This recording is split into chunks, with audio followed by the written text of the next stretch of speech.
Hey guys, tonight we're stepping into a night that feels like it could stretch forever. The kind of night where your boots scrape against stone, the torches hiss in the damp air, and every sound carries a little too far along the walls of York.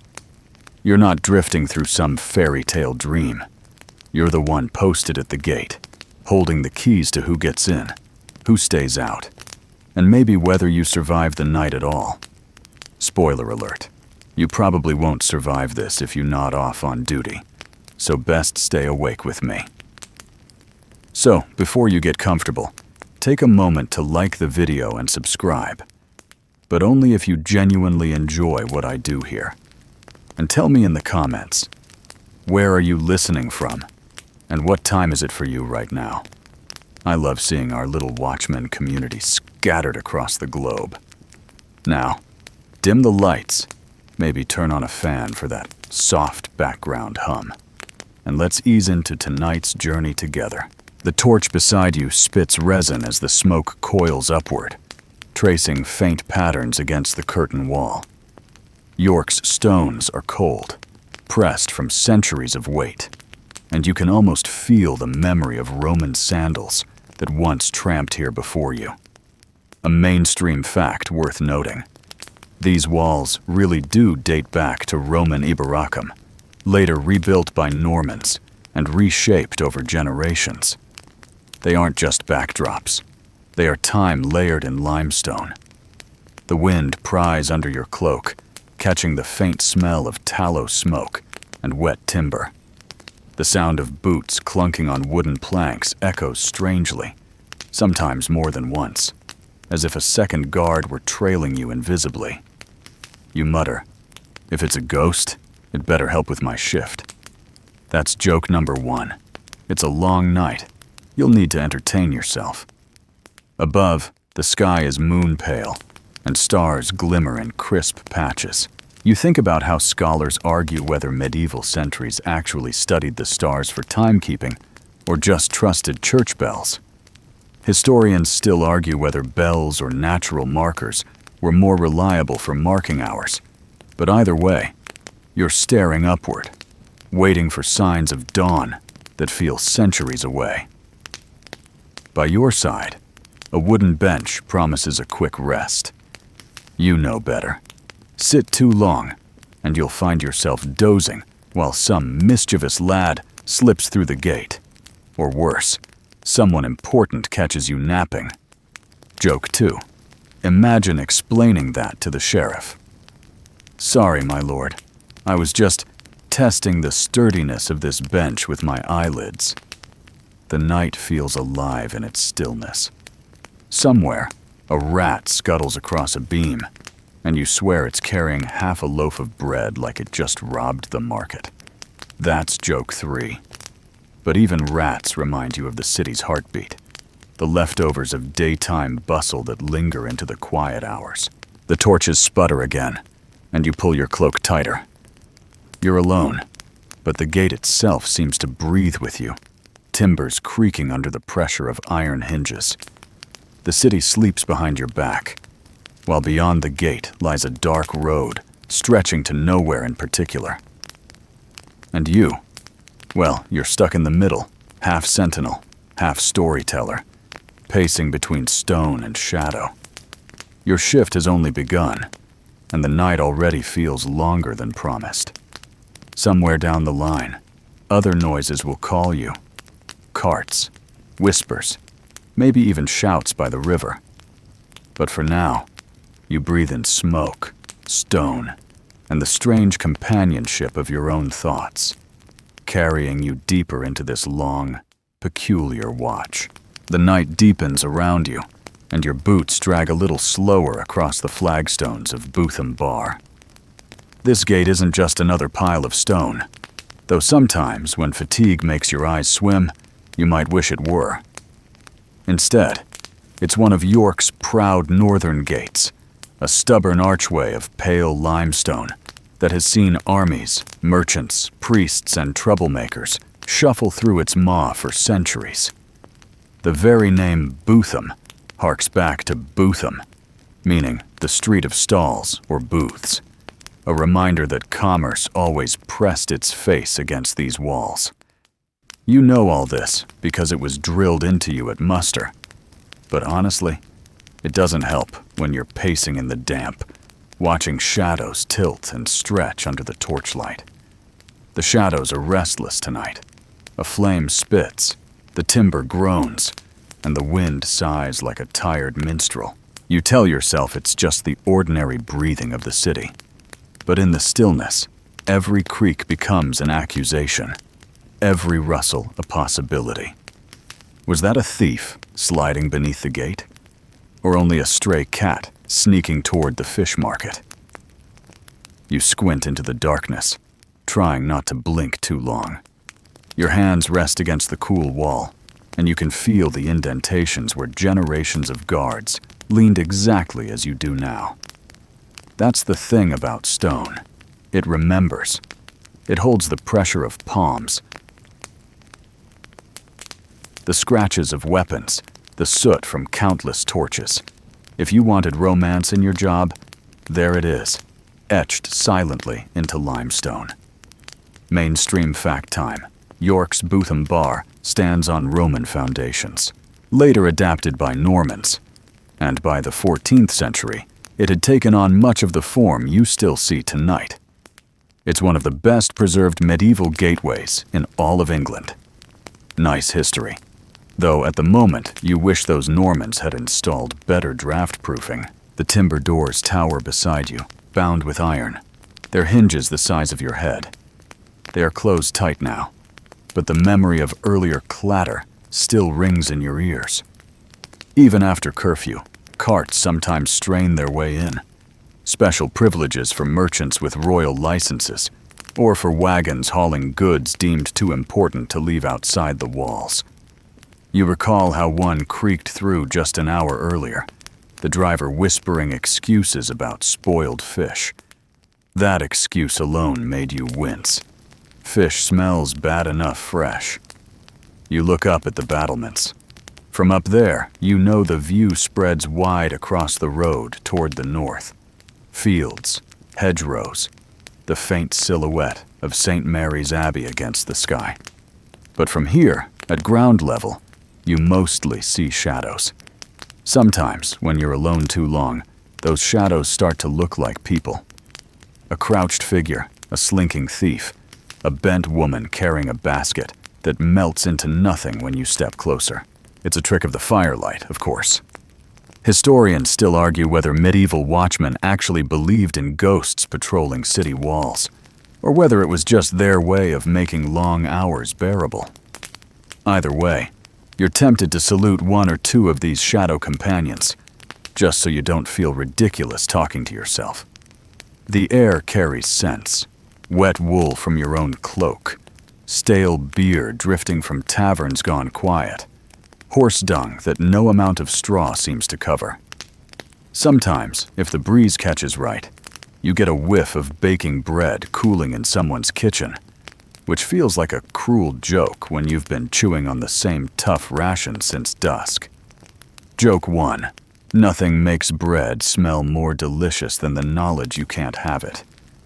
You shuffle to the door again, placing your ear against the thick oak. The wood is alive with muffled groans, as though the hinges are dreaming. Somewhere beyond, maybe foxes skitter across the road, their nails scratching against frozen dirt. Once an older guard told you he heard voices carried on the wind, a lost hunting party, or maybe pilgrims returning too late. He swore they called his name. You try not to let the story fester, though sometimes you catch yourself listening for your own name too. There's a narrow slit window in the stone where you peer out, though it frames mostly darkness. You strain your eyes, and once again your imagination jumps. Is that a man lurking under the hedge? No, only the twisted root of a tree. Is that gleam in the distance a lantern, or just starlight reflected in water? Your mind fills in the blanks, and the night stretches longer with every guess. Joke 2. If you keep this up, you'll be charging tolls to the trees and asking owls for their travel permits. The weight of the keys jingles at your belt. You fiddle with them absent-mindedly, each iron tooth clanking against the next. The keys feel heavy, not just in metal, but in symbolism. You are, after all, the gatekeeper. Anyone passing through at night must pass your judgment first. Which sounds dramatic until you remember the only soul you've seen in the past hour was a rat, who, for the record, did not pay the toll. Your fellow watchmen are somewhere along the wall, though out of sight. Sometimes you hear a cough, or the shuffle of boots on parapet stones, and it reassures you that you're not entirely abandoned. But more often than not, it's just you, Botham Bar, and the wailing of the wind. You rub your hands together, partly for warmth, partly to keep them from trembling. A thought drifts through your mind. What if some rebel band tried to storm York tonight? After all, this city has seen its share of upheavals, rebellions, sieges, even Scottish raids sweeping down from the north. You shake your head. Nothing so grand will happen under your watch. Still, you picture yourself trying to hold the gate alone, and it's almost enough to make you laugh. Joke 3. One guard versus an army. Don't worry, lads. I'll just glare them into submission. The night presses onward. The shadows keep dancing, and you keep walking your slow circuit. Stone to timber, timber to slit window, window to stone again. Your pace becomes rhythm. Your rhythm becomes ritual. And your ritual becomes the only thing that keeps the edge of fear from chewing into you. Botham Bar creaks, groans, and sighs with you, an ancient companion, awake when the rest of York sleeps. Your boots grind softly against the stones, and the sound merges with the faint clatter that still lingers in your mind. The memory of carts rattling through earlier, heavy wheels bumping over the cobbles, as if the night itself had decided that sleep was optional. You think again of those merchants, always pressing their luck, nudging past curfew with excuses about urgent wares. Fish will spoil, one muttered, and you wondered if that was truly reason enough to keep the gate creaking open after dark. Still, York thrives on its trade, and you, gatekeeper though you are, know that money trumps most rules. The timber doors are shut now, sealed against the chill. Yet, echoes remain. Even after the wheels have rolled away, you swear you still hear the vibration. It's not just your imagination. Sound carries strangely here, bouncing between stone walls and timber roofs, refusing to vanish. The more you focus on it, the more you convince yourself there is still someone out there. A wagon inching closer. You lean against the wall and sigh. Joke 1. If echoes paid tolls, you'd be rich by now. A drizzle begins to tap against your hood. The air smells metallic, like iron cooled after the blacksmith's hammer. Raindrops trickle into the cracks of the wall, slipping along mortar laid down centuries ago. Mainstream fact. Much of York's street pattern cult dates back to the Viking Age, when the city, then Jorvik, was a thriving hub of commerce, stretching its influence along the Ouse and beyond. So the noise of wagons isn't just a nuisance, it's a continuation of centuries of stubborn trade. You shift your weight and imagine the market stalls by daylight, cabbages stacked in crooked pyramids, eels writhing in buckets, cloth dyed with madder or woad. By day, those carts deliver life itself. By night, they deliver inconvenience to men like you. Still, you admit there's something soothing about the thought. The city never fully rests, not even when the gates are barred. The torchlight flickers, making the stones ripple with shadows like ripples on water. For a heartbeat, it looks as if a procession of wagons passes before you, pale outlines shimmering against the wall. You blink, and they vanish. Historians still argue whether medieval guards genuinely hallucinated from fatigue, or whether such ghostly tales were simply exaggerations to pass the time in taverns later. You're inclined to believe the former. After all, you haven't even finished half your shift, and already the torches are playing tricks. Your stomach grumbles, reminding you of the stale bread tucked away in your pouch. You break a piece off and chew slowly, though every bite tastes like dust. You imagine what's in those carts you turned away. Wheels of cheese, barrels of beer, maybe spices from far-off lands. The unfairness makes you smirk. Joke 2. Gatekeepers should really be paid in snacks, considering how many they have to refuse. The drizzle strengthens into a light rain, and the timber gate shudders under the weight of wetness. Drops patter onto the hood of your cloak, rolling down to drip against your nose. The smell of damp straw rises from somewhere nearby, perhaps from a cart left waiting just beyond the wall.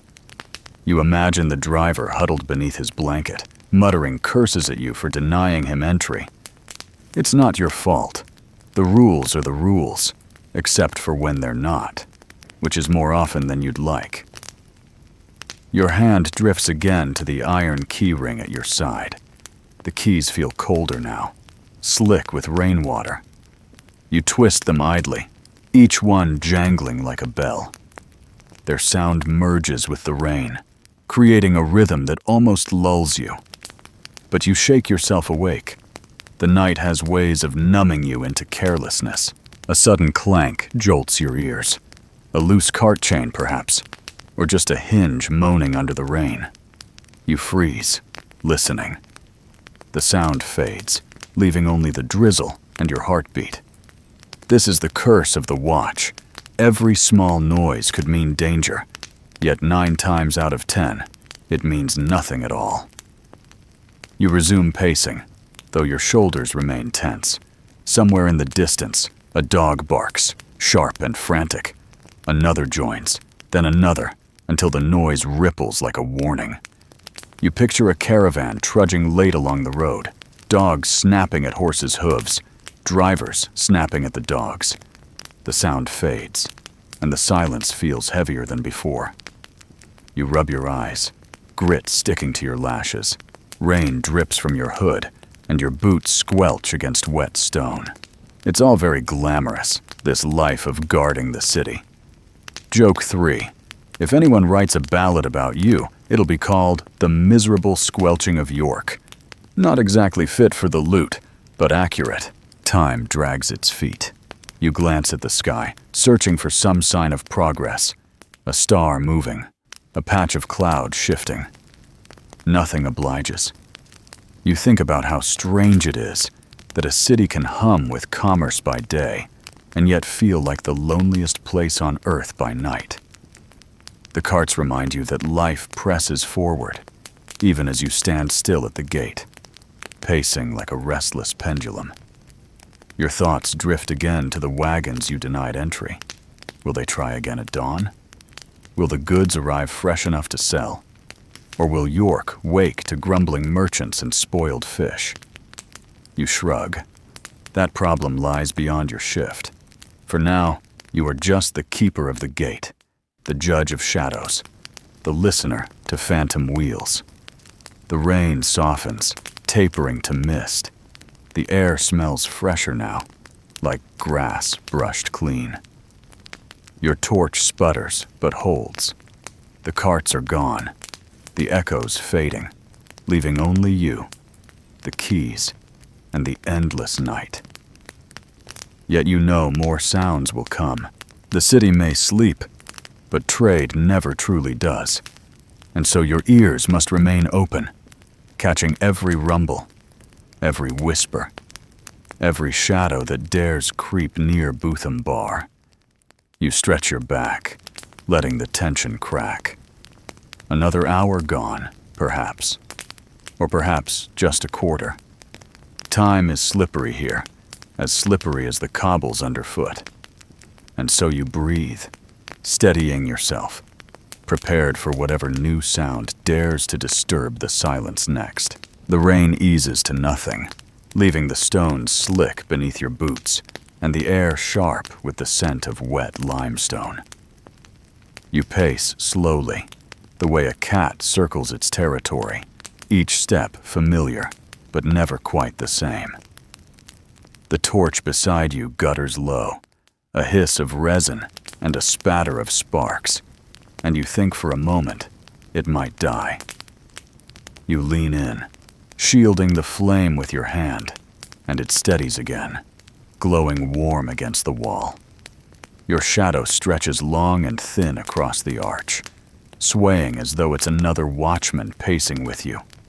Voices drift closer, not loud but low, conspiratorial. You straighten, adjusting your cloak. Soon the figures appear. 2 fellow guards, arriving from their rounds along the parapet. They duck under the arch, shaking off the drizzle, their helmets glistening with droplets. One carries a spear loosely in his hand. The other balances a crossbow on his shoulder, though both look more interested in the promise of conversation than in their weapons. They settle beside you, stamping their boots to dry them, and almost at once the whispers begin. Guards on night watch trade words the way merchants trade goods, half fact, half invention, all designed to keep drowsiness at bay. Tonight is no different. One mutters about a merchant who bribed a clerk with a jug of ale to slip through the gate after hours. Another swears he saw a figure dressed in rags pacing outside the wall, only to vanish when challenged. You listen, letting their voices weave a net around you, both comfort and distraction. The talk turns toward money. Always money. Toll disputes, tax collectors, the rumor that someone high up in the guild skimmed more than his share. You know the pattern by now. One starts with a complaint, another inflates it, and soon the tale becomes scandalous enough to repeat in taverns for weeks. Joke 1. If gossip were coin, the Watch would be York's richest guild. One of the guards leans closer, lowering his voice further. They say the sheriff's men are keeping an eye on the bakers. Short loaves again. You nod knowingly, though inside you wonder how anyone manages to measure bread in the dark. Still, it's a real problem. Medieval towns had strict laws about bread weight and price. Mainstream. Fact, in York, as in London, bakers could be punished for selling loaves underweight, sometimes by being dragged through the streets with the bad bread hung around their neck. Not exactly the punishment you'd want sung about in church. The second guard shifts, his crossbow creaking. What about the man who claims he saw a headless horse by the Ouse? Said it trotted right past him and left no tracks. You raise an eyebrow. Quirky tidbit indeed. The tale has been floating for months, morphing with each telling. Sometimes it's a horse, sometimes a knight, sometimes just a lantern bobbing on its own. Historians still argue whether such tales were born of genuine belief or just a love of frightening apprentices. Either way, you smile. Ghost horses make for livelier talk than tax rolls. The 3 of you huddle against the wall, your breath fogging in the damp air. The voices overlap. The jokes land softly.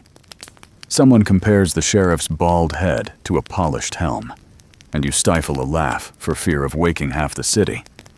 Joke 2, you say you'll polish the helm if it means fewer patrols. The guards share scraps of food, an onion, a crust of cheese, a flask that smells faintly of ale. You take a sip, warmth sliding down your throat, blurring the edge of the cold. For a moment, the night feels less endless. Conversation is the true torch of the Watch, you think. Without it, darkness presses in too close. Then, silence. Not just a pause, but the kind that arrives when every ear pricks at once. Somewhere beyond the gate, a clatter echoes. Wood striking stone. Quick, uncertain. The three of you freeze, straining to hear. Another sound follows, a faint dragging, then nothing. You exchange glances. The first guard mutters, "Foxes!" The second frowns. "Or smugglers." You grip your keys, ready but uncertain. The silence stretches, and eventually, the noises dissolve into the night. Perhaps just a cartwheel abandoned by the road. Perhaps more.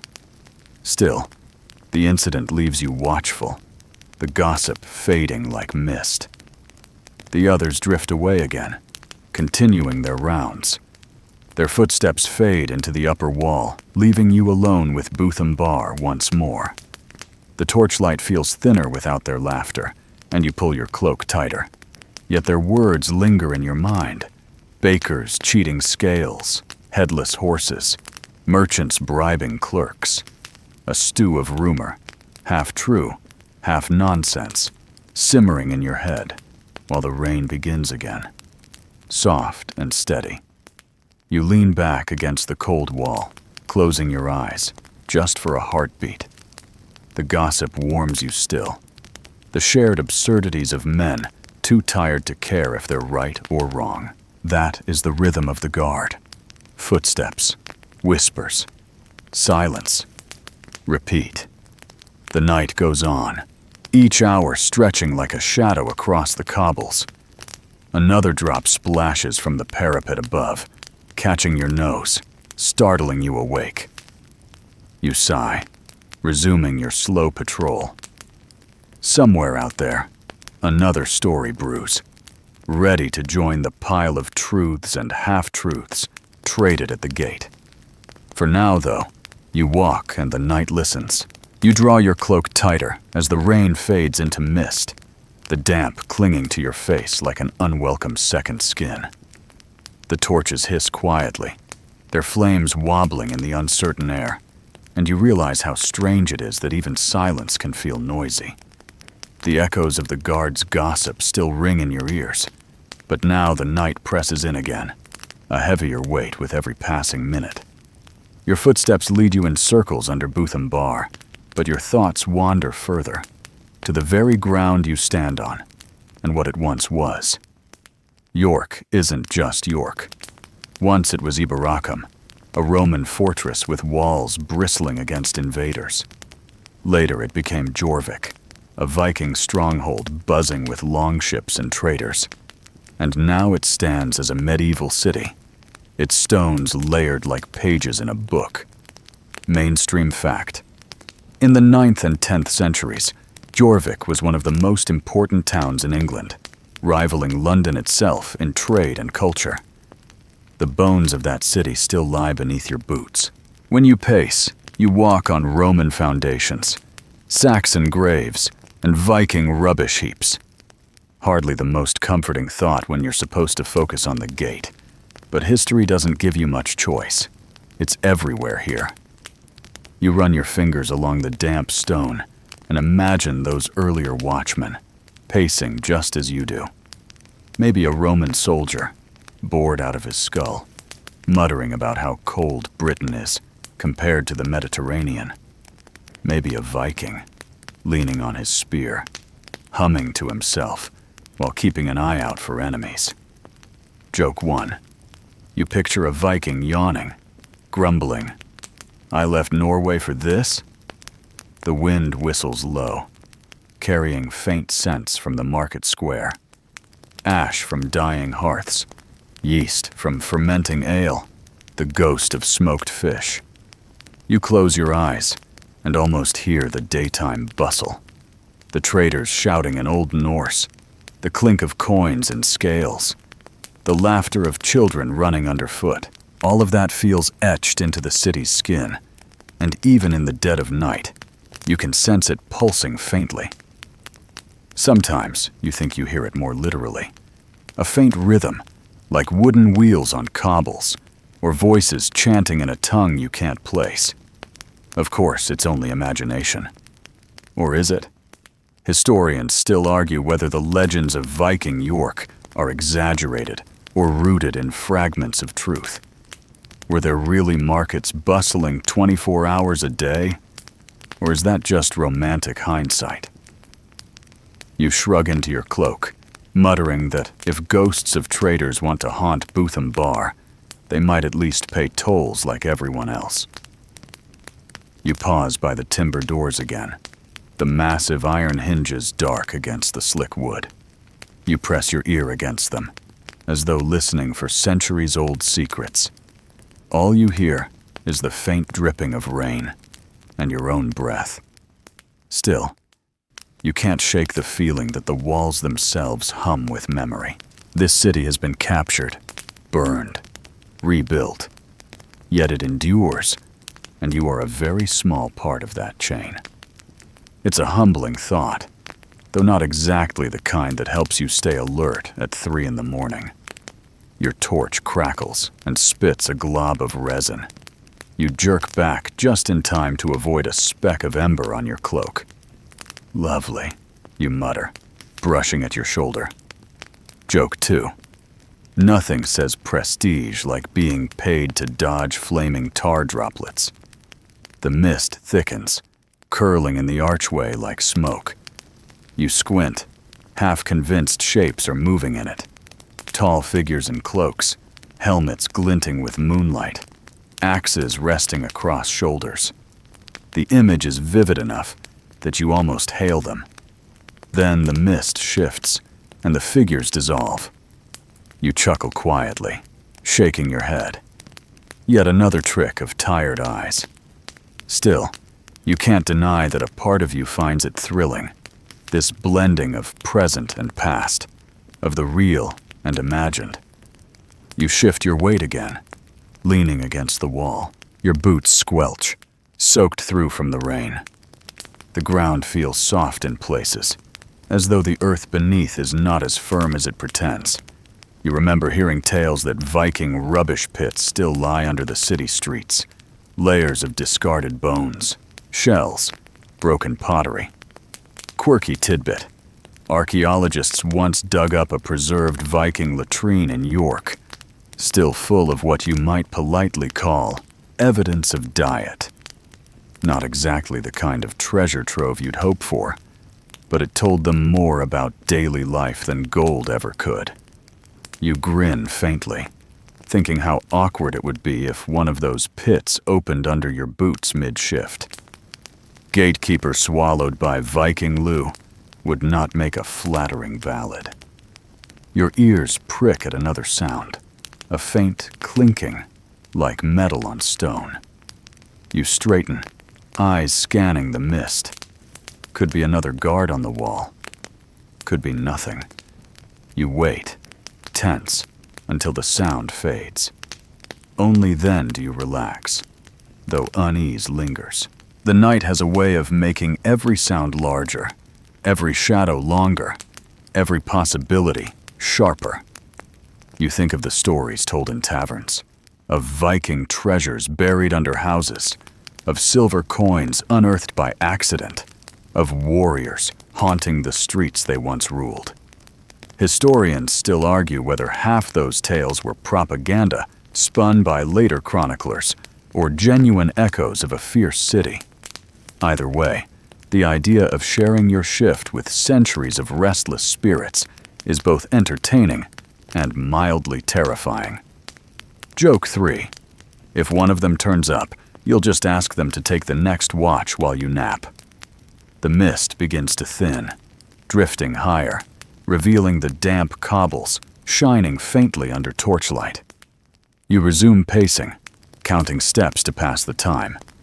20 paces from one wall to the other, then turn, then 20 back. The rhythm steadies you, anchors you against the flood of imagination. Still, every now and then, you glance toward the gate, half expecting a longship to appear on the road, absurd though the idea may be. Your cloak grows heavy with wet, your boots heavier still, and the hours stretch long.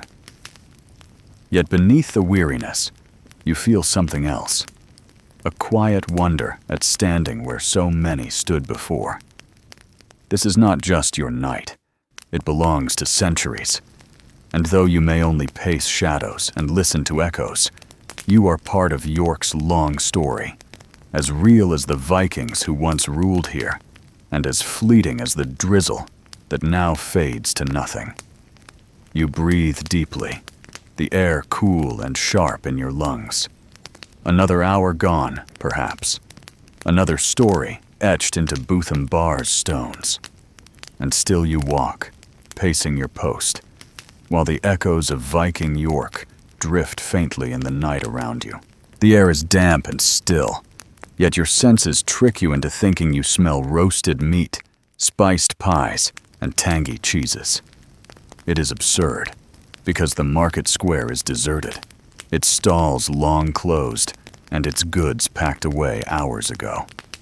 Yet the scents cling stubbornly to the stones, or maybe to your imagination, carried like whispers into the gatehouse where you keep your watch. You pause and sniff again. Yes, there's bread too, warm and crusty, though you know full well no baker is kneading dough at this hour. That is the strange magic of York.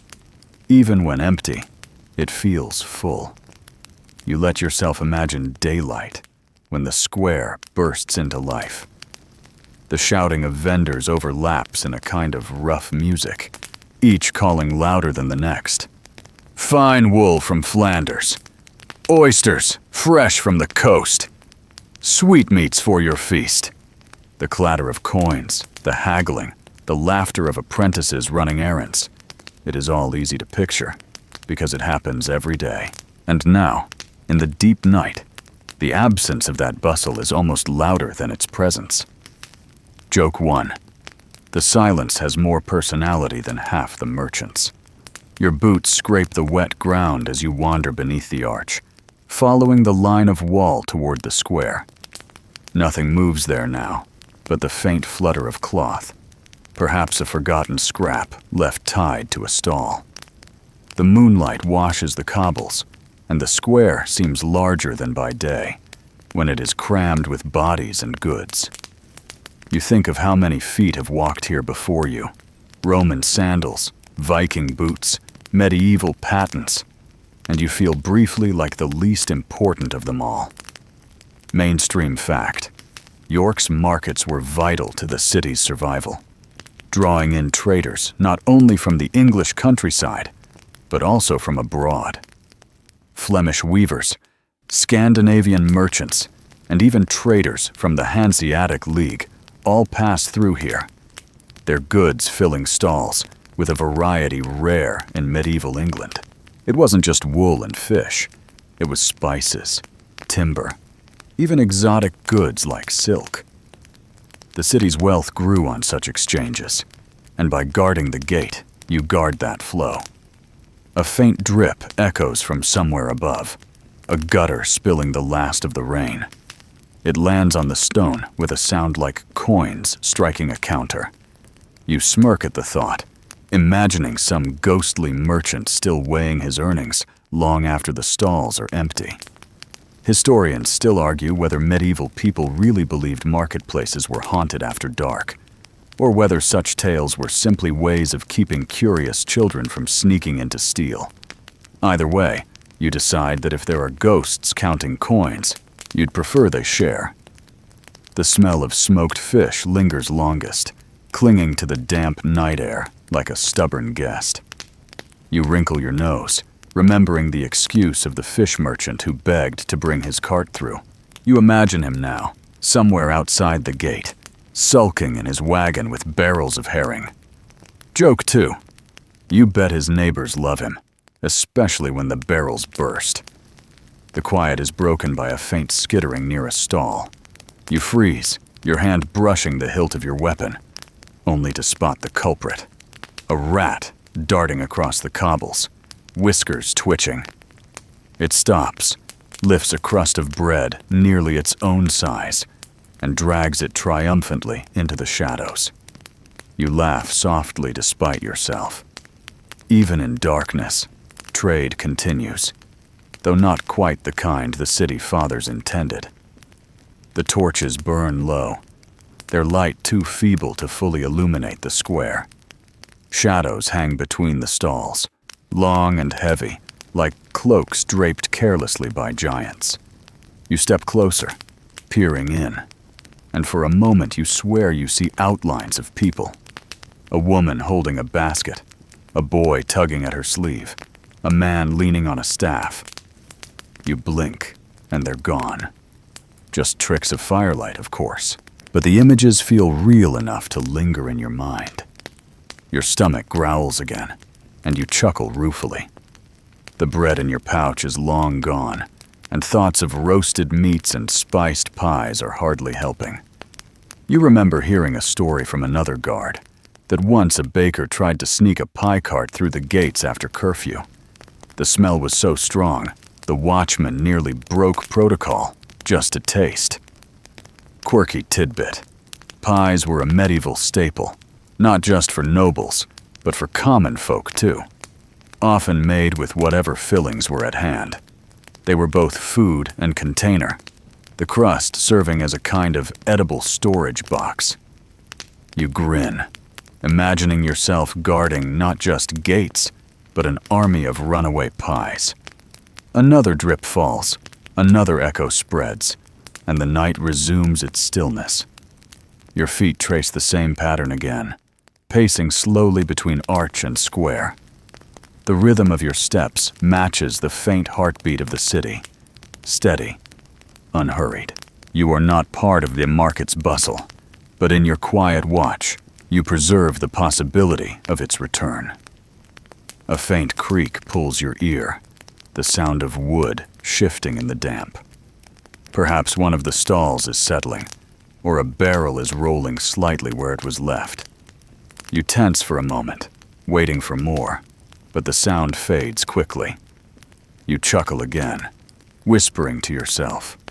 Even the stalls complain about curfew. Joke 3. If the stalls had voices, they'd be louder than the merchants. You glance upward, where the faint glow of stars still shines between drifting clouds. The square feels open here, less enclosed than the narrow gate. You breathe more deeply, filling your lungs with cool air. The scents of day have faded further now, leaving mostly damp wood, stone, and the faint sweetness of malt drifting from some brewery. You imagine tomorrow's market rising again, vendors shouting as though they had never stopped, and you realize that your lonely vigil is part of that endless cycle. The market sleeps. You guard. The market wakes. You vanish back into the background. You turn slowly, returning toward Bootham Bar, your boots steady, your cloak dragging. The scents fade behind you. The silence returns ahead, and once again you are the solitary sentinel. Yet in your mind, the market still buzzes, a ghostly fair alive with smells, sounds, and shapes. The city may be still tonight, but in memory and in imagination, it never sleeps. The air sharpens with a chill that makes your teeth clench as the bells begin to toll from somewhere deep in the city. At first, it is one low note, stretched across the night like a line of thread. Then another follows, and another, until the rhythm becomes steady, rolling outward across roofs and alleys, and finally up to the walls. The sound is both familiar and unsettling, for it means curfew has descended fully, and the city is locked into itself like a chest clamped shut. You lean against the gate and listen. The bells are not melodic. They are functional, blunt, almost scolding. They tell you, and everyone else still wandering about, that the day has ended. Any tavern straggler, any slow-moving peddler, any gossip lingering outside a neighbor's door, time is up. They must go inside or face the consequences.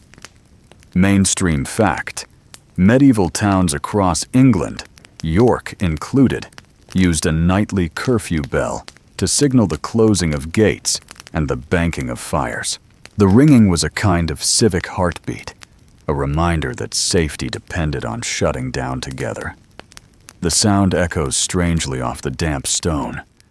Sometimes it seems close, sometimes far, as if the bells themselves wander through the streets like invisible guards. You count the peals, though you lose track after a while, your mind slipping between numbers. It hardly matters. The point is clear enough. You smile faintly. Joke 1. If bells could enforce curfew, you could all go home to bed. Your eyes wander upward toward the tower you know holds one of those bells. By day, it looks ordinary, just another squat silhouette against the sky. But at night, when its voice commands the city, you imagine it swelling into a giant, its iron tongue swinging with authority. Some say the bells keep away evil spirits. Others say they only keep away drunks. Historians still argue whether medieval people genuinely believed in such protective magic, or whether the bells were purely practical. Either way, you are glad for their company, however blunt their tone. The gate timbers groan softly, as though even they hear the bells and resent being closed so firmly. You pat the wood almost affectionately. "Don't complain," you mutter. "You'd creak worse if they left you open all night." The timber, predictably, does not respond. The bells stop, leaving a silence so sudden it feels like a blow. You catch yourself holding your breath, waiting for another chime that never comes. The absence is louder than the sound itself, filling the streets with a heavy finality. Somewhere inside the city, shutters slam closed. Bolts slide across doors. Dogs are called in from yards. You cannot see these things, but you sense them, woven into the silence that follows curfew. Your boots scrape as you resume pacing, the sound strangely bold in the hush. You think of the households banking their fires, smothering flames under ash to prevent accidents. The curfew bell was not just about keeping people indoors. It was about keeping the city safe from fire, the great fear of any medieval town. Quirky tidbit. Some towns actually fined households that kept a flame burning after curfew. Imagine being caught out by smoke curling from your chimney, your neighbors pointing fingers while you plead that it was only a candle. The thought makes you laugh quietly, shaking your head. Joke 2. You wonder how many people tried to blame their cats for relighting the fire. The night grows heavier again. With the bell silenced, even the wind seems to hush. You walk to the narrow slit window, peering out into the darkness beyond the wall. Nothing stirs there, only the long stretch of road dissolving into shadow. The curfew has sealed the city inward, leaving the outside even more desolate than before. You almost pity any poor soul trapped out there now, with the gate barred and the guards on edge. Almost. You close your eyes for a moment, listening to the city's new rhythm. It is slower now, softer. A cough in the distance, the muffled laugh of someone sneaking a last word before sleep, the rustle of straw as animals settle. The sounds are faint, carried strangely by the damp night air. They feel intimate, as though the entire city were one giant household settling in for bed. You shift your weight and sigh. The bells may enforce curfew, but they do not shorten your watch. The hours still stretch before you, long and patient. You rub your hands together, more out of habit than need, and resume your circuit beneath the arch. The silence lulls you dangerously, and you force yourself to hum softly, anything to stay awake. The tune is shapeless, a fragment of some tavern song you once heard, perhaps about a miller or a ship. Your voice sounds strange, swallowed by the stone, but it steadies you. You wonder if other guards have done the same over centuries, sung or hummed into the dark just to feel less alone. Historians still argue whether guards were truly disciplined soldiers or more like sleepy civilians with spears. Judging by your own behavior, you're inclined to believe the latter. You chuckle at the thought, shaking your head. Joke 3. If discipline means humming off key into the night, you must be the most disciplined guard York has ever seen. The torchlight flickers again, casting the shadows into wild shapes against the wall. They sway and bend like dancers, bowing to the silence the bells have imposed. You watch them for a while, letting the movement hypnotize you. The city is asleep, but in its sleep it breathes, and you with it. Gradually, the tension in your shoulders eases. The curfew bell has done its work. No one will try to slip through now. You are left with your own thoughts, the groan of timber, the hiss of torches, and the long, slow rhythm of the night. Another hour passes, perhaps. You cannot be certain.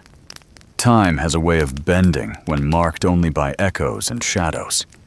Still, you walk. Still you listen. Still you wait. The city may slumber, but you keep its door.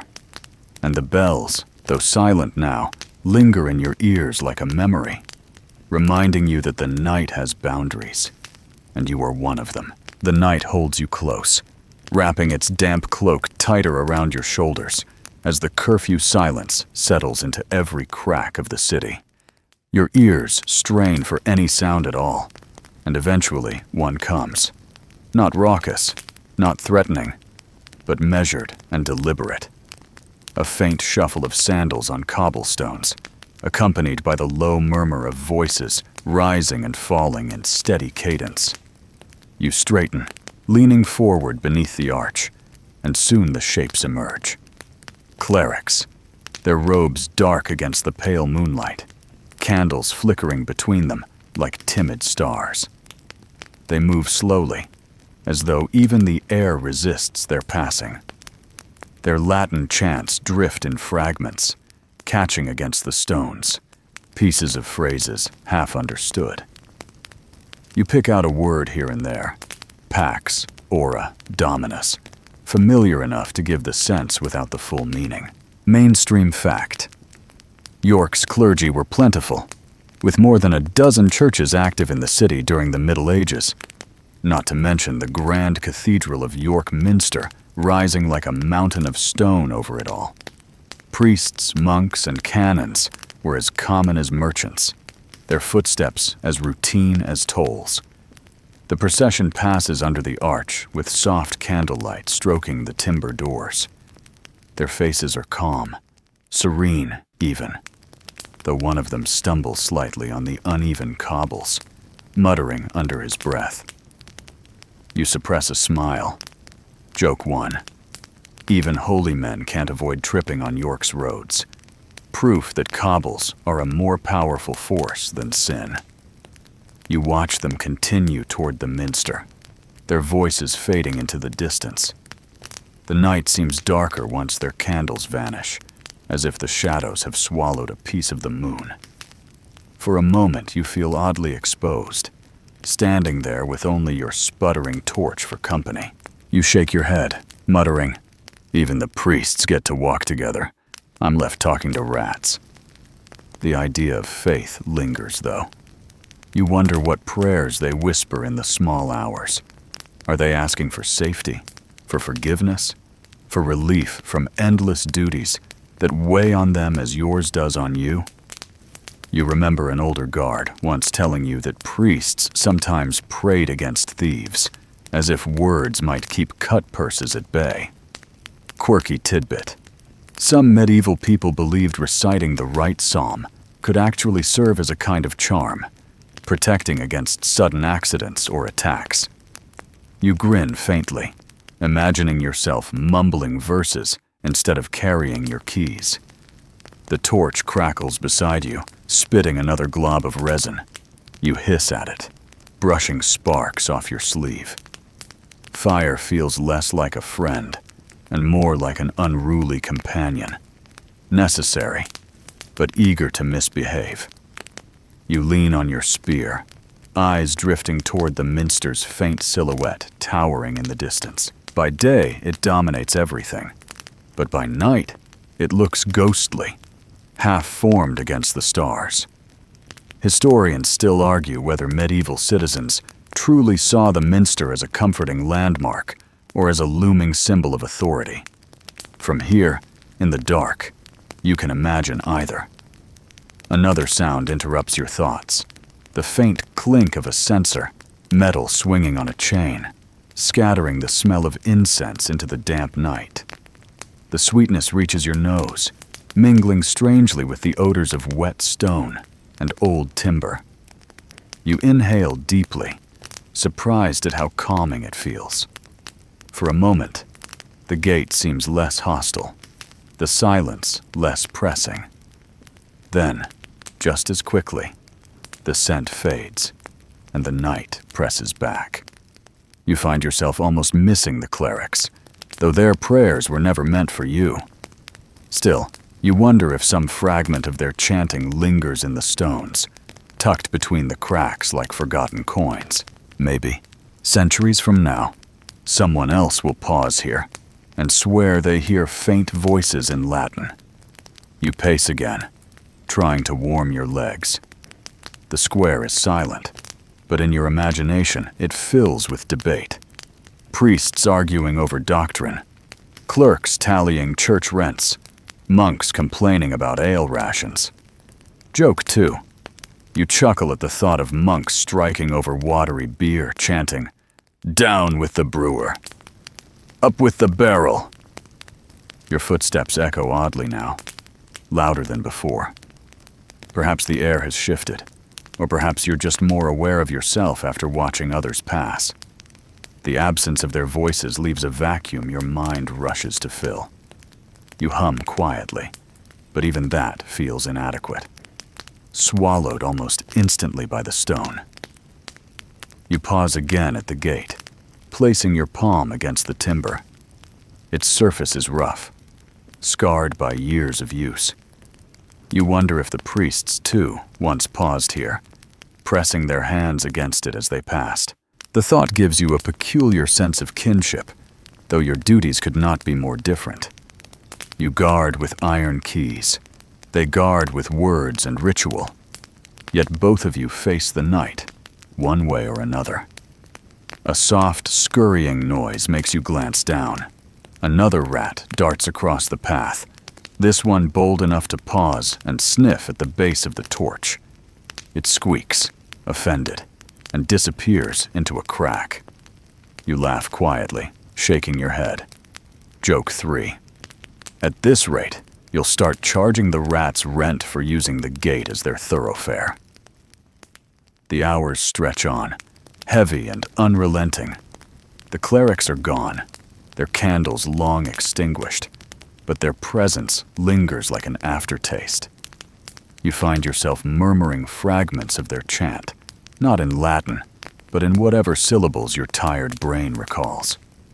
The rhythm comforts you, steady as you're pacing.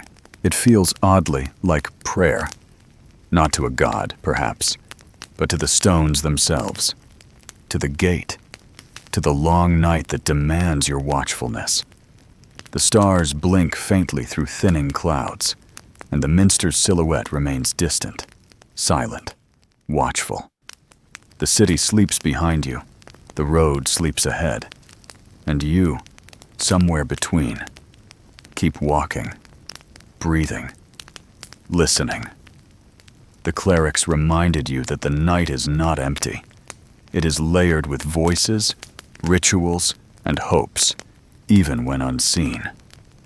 That thought steadies you as you turn once more beneath Bootham Bar, the torch crackling, the gate creaking, and your own shadow pacing faithfully beside you. The silence after the clerics feels heavier than before, as though the candles they carried truly kept the dark at bay. You pace a little quicker now, your boots splashing through shallow puddles left by the rain, when a sound interrupts your rhythm. Sharp, sudden, impossible to mistake. A shout, It rises from the direction of the river Ouse, carried on the damp air like a trumpet blast. You freeze in place, listening, your ears straining for the echo. There it is again, a cry, louder this time, broken midway as though swallowed by water. Your hand tightens around your spear. You hurry to the slit window, pressing your cheek against the cold stone, trying to see beyond the road. The view is narrow, framed like a painting, but the sound is unmistakable now. Somewhere down by the river, someone is in trouble. Mainstream fact: the Ouse was the lifeline of York, its waters carrying goods in barges and boats, and night. Even at odd hours, the river never truly rested. Bargemen hauled cargo, fishermen cast lines, ferrymen rowed across the current. That bustle meant accidents too. Men slipped from decks, boats overturned, barrels rolled into the current. You know this because you've heard stories of it happening before, though never while you've stood watch. You strain your eyes, but the mist makes shapes elusive. You think you see a lantern bobbing near the water, then it vanishes. Another shout follows, shorter, more desperate. Your stomach twists, urging you to run.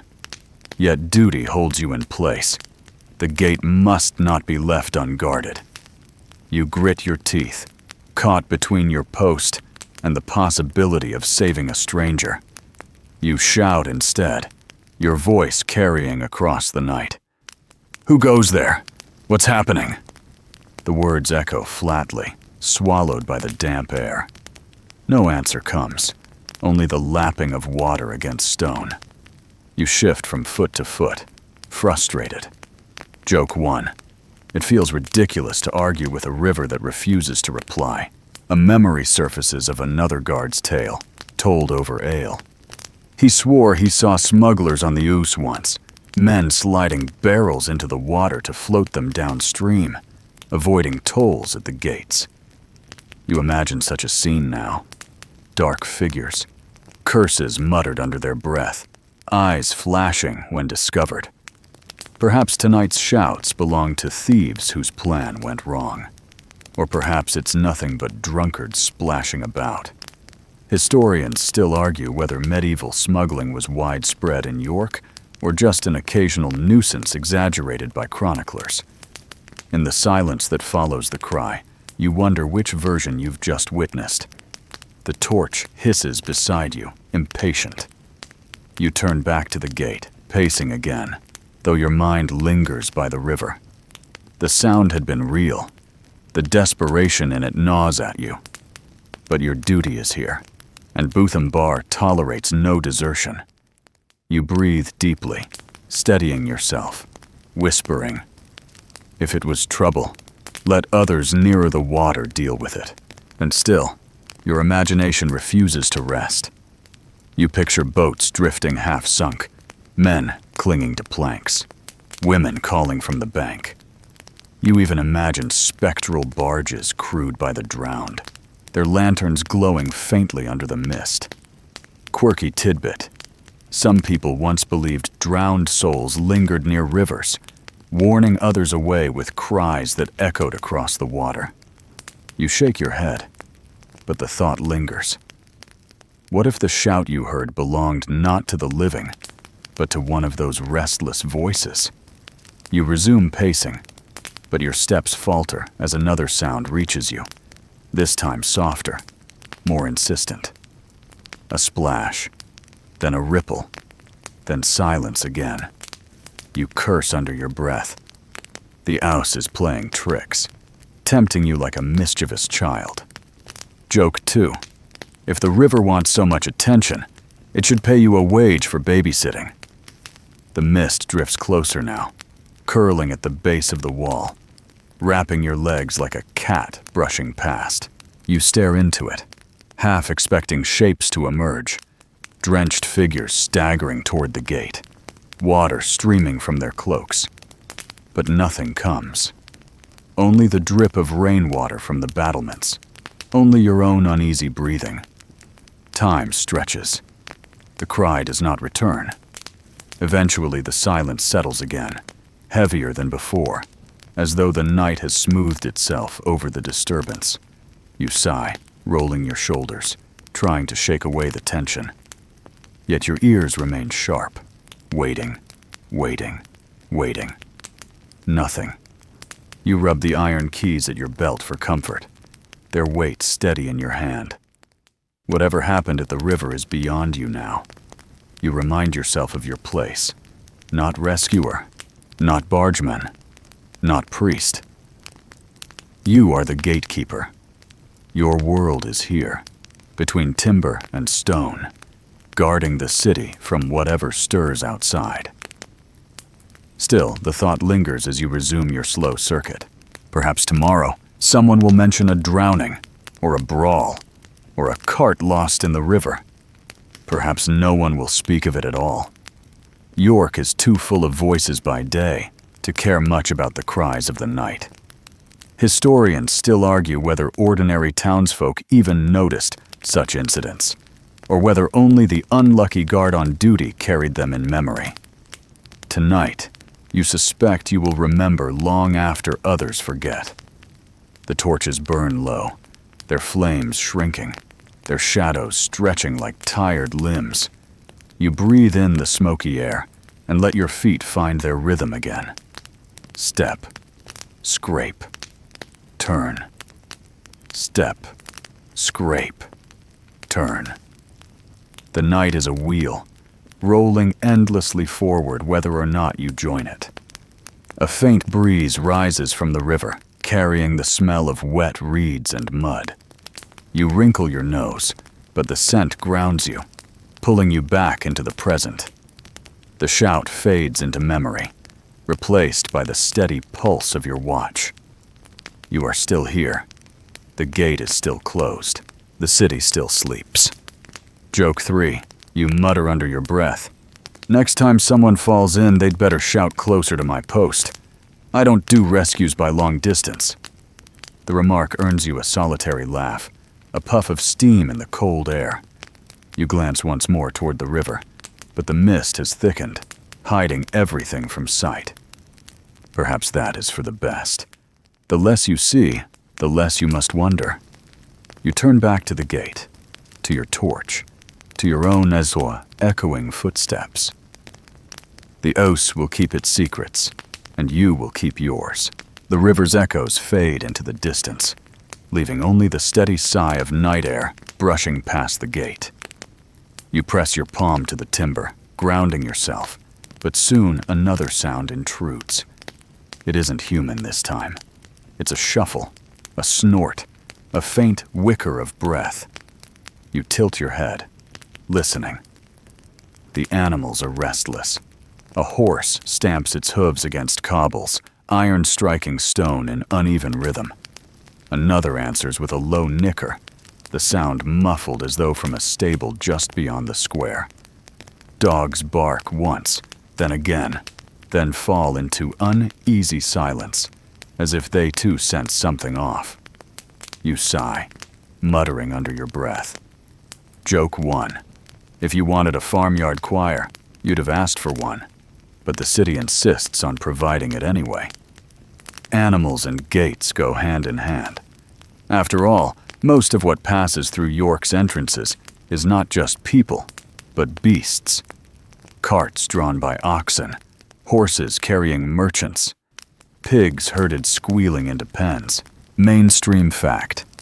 York was known for its livestock markets, with drovers bringing in animals from the countryside to be sold within the walls. The sounds you hear tonight are the leftovers of that bustle, creatures not quite settled after a long day's trade. You imagine the stables now, dark and heavy with the smell of hay and manure.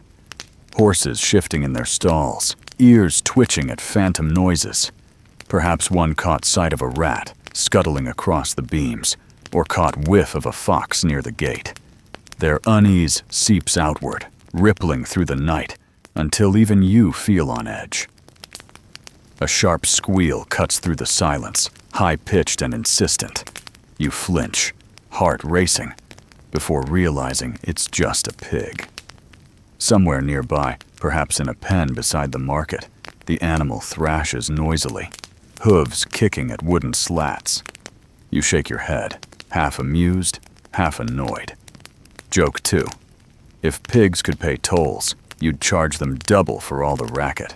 The dogs start again, barking in scattered bursts. You picture them chained in courtyards, hackles raised at shadows only they can sense. Dogs are guardians too, though less reliable than stone gates. They bark at cats, at wind, at nothing at all.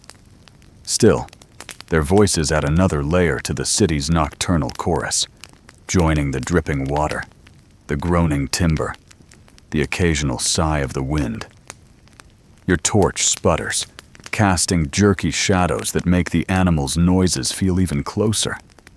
For a moment, you think you see movement, long legs in the gloom, a horse straying loose from its stable. But when you step forward, the shadow collapses into nothing. Only your imagination again, stirred by sound. Historians still argue whether night watchmen exaggerated such encounters to pass the hours, or genuinely believed they saw creatures roaming the streets. You shake your head, deciding you'd rather not know which category you fall into. The smell thickens. Damp hay, wet fur, sour dung, all mingling in a pungent haze. It clings to your cloak and makes you wrinkle your nose. Yet beneath the odor, there's comfort too. The animals are part of the city's life, just as essential as merchants and priests. Their restlessness reminds you that York never truly sleeps. You walk toward the narrow slit window again, hoping for air. But the breeze only carries more scents from the pens outside. You close your eyes and picture daylight once more. Pigs squealing in droves, cattle lowing as they're led to market, horses stamping impatiently while buyers argue over prices. Quirky tidbit. Some medieval drovers were notorious for cheating scales, watering ale for thirsty buyers, or even stuffing pigs with stones to make them seem fatter. The tricks were so common that officials had to appoint inspectors just to keep the trade honest. You grin, imagining your fellow guards moonlighting as pig weighers. The dogs fall silent again, but the horses continue to shift. Their hooves scrape and clatter, their tails swishing audibly against stable doors. You can almost feel their nerves through the air. Perhaps they sense the same tension you do, that something in the night is slightly off, though nothing visible confirms it. Animals, after all, are said to notice things humans ignore. You murmur softly, half to them, half to yourself. Calm down. If something comes, I'll handle it. Your voice sounds thin, but the words steady you. Your boots carry you back beneath the arch, your eyes scanning the square. All is still, but the echoes of the animals remain, ringing in your ears long after the sounds fade. You realize that even without people, York feels crowded at night, filled with invisible presences, be they beasts, merchants, or whispers of memory. A sudden rattle interrupts your thought. One of the pigs again, perhaps knocking over a trough. The crash echoes absurdly loudly through the quiet. You mutter a curse, then chuckle. Joke 3. At this rate, you'll report in the morning that you bravely defended Bootham Bar against an invading army of pigs. The air grows cooler, the mist curling once more at your ankles. The animals quiet slowly, as if lulled by the same rhythm of the night that guides your pacing. Their noise leaves a void behind, but you feel oddly grateful. They reminded you, for a short while, that you are not entirely alone. You lean against the gate once more, listening to the final snorts and shuffles die away. The dogs lie down. The horses settle. The pigs resign themselves to restless dreams. And you, still standing, still breathing, still holding your post, return to the silence, your senses sharpened, waiting for the next disturbance to ripple through the night.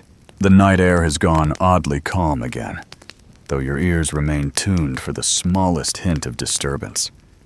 The animals have quieted, their noises sinking into the distance like stones into water. For a moment, it feels as though the world itself is holding its breath. You let your hand rest on the timber, the wood slick beneath your palm, when suddenly another sound reaches you. Not a bark, not a squeal, but the faint tread of footsteps. You straighten instantly. The steps are light, hesitant, echoing irregularly against the cobbles. Not the clatter of a horse or the steady tramp of soldiers. Something slower, softer. You move toward the arch, narrowing your eyes. A figure appears, cloaked, carrying a small satchel. The man stops a short distance from the gate and raises a hand in greeting. "Evening," he says, his voice weary but clear. The torchlight flickers across his face, revealing ink-stained fingers and a brow furrowed with exhaustion. He isn't a merchant or a farmer. You recognize the type immediately. A scholar, or at least someone trying very hard to appear one. You nod warily. "Late hour for travel." He shrugs, clutching his satchel tighter. "Ideas don't keep time. Besides, I've papers to deliver." He steps closer, lowering his voice as though to share a secret. "Do you ever think about how cities remember? About how stones hold stories?" You blink.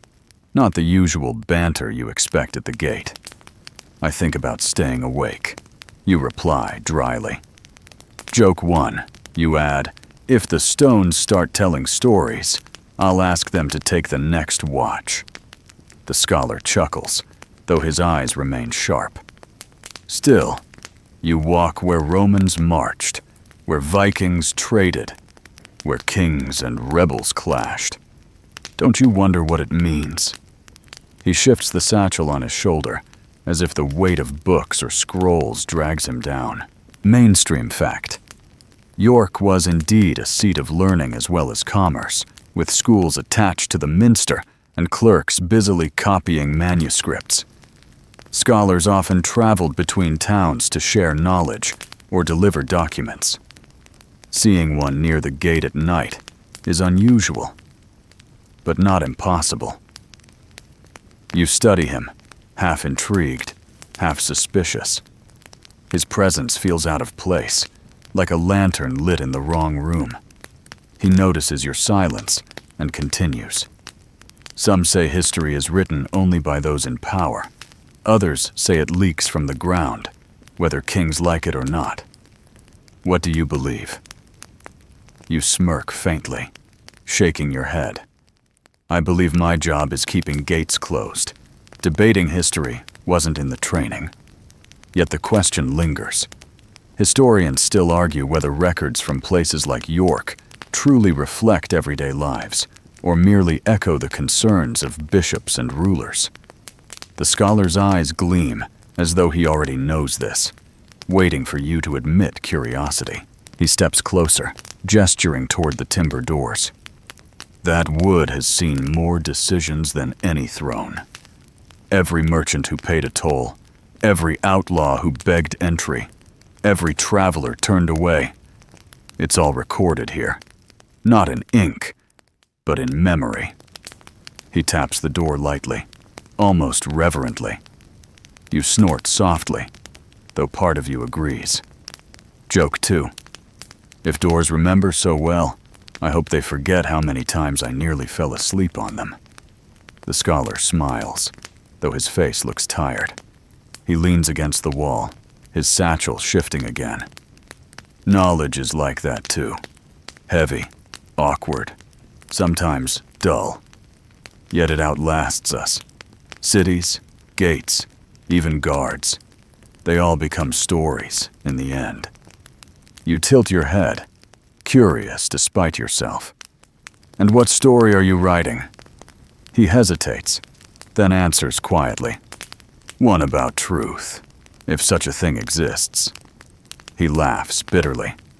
Those scholars still argue whether truth is possible at all, or whether we only chase shadows on stone.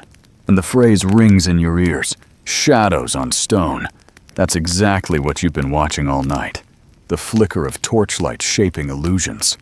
You nod slowly, unsure whether to be amused or unsettled. The silence between you stretches. Finally, he pushes away from the wall. I should go. My road is long yet. He lifts the satchel, adjusting the strap across his chest. The torchlight catches the edge of a rolled parchment peeking out, ink glistening faintly. You hesitate, tempted to ask what exactly he carries, but duty keeps your lips sealed. Instead, you step aside, allowing him to pass under the arch. He moves carefully, his sandals whispering against the cobbles, until he melts into the mist beyond. For a long moment, you remain still, staring at the space he left behind. The night feels different now, heavier with thought. You resume pacing, but your steps no longer match their earlier rhythm. Instead, they echo with questions about history, about memory, about truth itself. The torch sputters, and you glance at it absently. You recall the scholar's words. Gates remember. Do they? Perhaps not literally, yet in your bones you feel something of it is true. You imagine future guards standing here, centuries from now, their cloaks damp, their eyes tired, wondering what ghosts linger in the stones. Joke 3. You picture one of them grumbling, "Some poor fool once wrote about me talking to doors," and laugh quietly at yourself. The mist curls again around the base of the wall, as if swallowing the scholar's path. You cannot see him anymore, nor hear his steps. Yet the impression remains, an afterimage burned into your mind. He came like a shadow, spoke like a riddle, and left you pacing with more questions than before. Your boots scrape the cobbles once again. The night resumes its rhythm, the silence its weight. But now, beneath your steady circuit, your thoughts wander wider. You guard not only against intruders, but also against forgetting. The scholar reminded you that even a gatekeeper becomes part of history, though unwilling, though unseen. You sigh, adjusting your cloak, gripping the keys at your belt. Another hour drifts past, heavy as stone, yet strangely lighter for the memory of a satchel, a candle-lit face, and words that echo longer than shouts.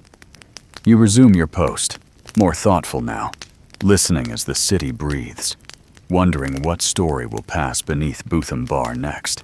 Your boots grind softly against the damp cobbles as the scholar's words fade into memory. The mist curls thicker now, though the air has grown oddly still, as if waiting for another sound to carry through. And soon it comes. Not chants, not shouts, not the uneasy noises of animals, but the steady clink of coins. Metallic, sharp, ringing with a note that always makes your stomach tighten. Money changes hands in the night. Two figures approach the gate, their shapes blurred by the torchlight. You stiffen, spear angled slightly forward. But as they draw nearer, you recognize the signs. A merchant in a cloak of middling quality, and beside him a carter pulling a small wagon, its wheels creaking as if complaining of overwork. They stop short of the gate, casting wary glances toward you. "We're late," the merchant mutters. His voice is rough, impatient. "But the toll must be paid." He digs into his pouch, producing a handful of coins that glimmer faintly. The clinking continues as he sifts through them, counting and recounting as though uncertain. Mainstream fact: medieval York was famous for its tolls and duties. Goods entering the city were taxed heavily, whether grain, wool, fish, or wine. Gates like Bootham Bar weren't just defensive structures. They were revenue points. Guards kept records, toll collectors enforced rules, and merchants grumbled endlessly. "You are part of that chain tonight. The small cog that ensures the city's purse grows fatter." The carter wipes his brow with a sleeve, muttering under his breath. The horse behind him shifts uneasily, its breath steaming in the cool air. The merchant steps forward, dropping the coins into your hand. The weight is modest, the metal cool against your skin. You glance at them by torchlight, counting quickly, your fingers trained to feel their edges. You look up. "Short," you say simply. The merchant scowls. "Impossible. That's the correct toll." He shifts his feet, his eyes sliding toward the wagon. You step closer, letting your torchlight spill over the goods. Barrels bound with rope, their lids stained faintly with sticky residue.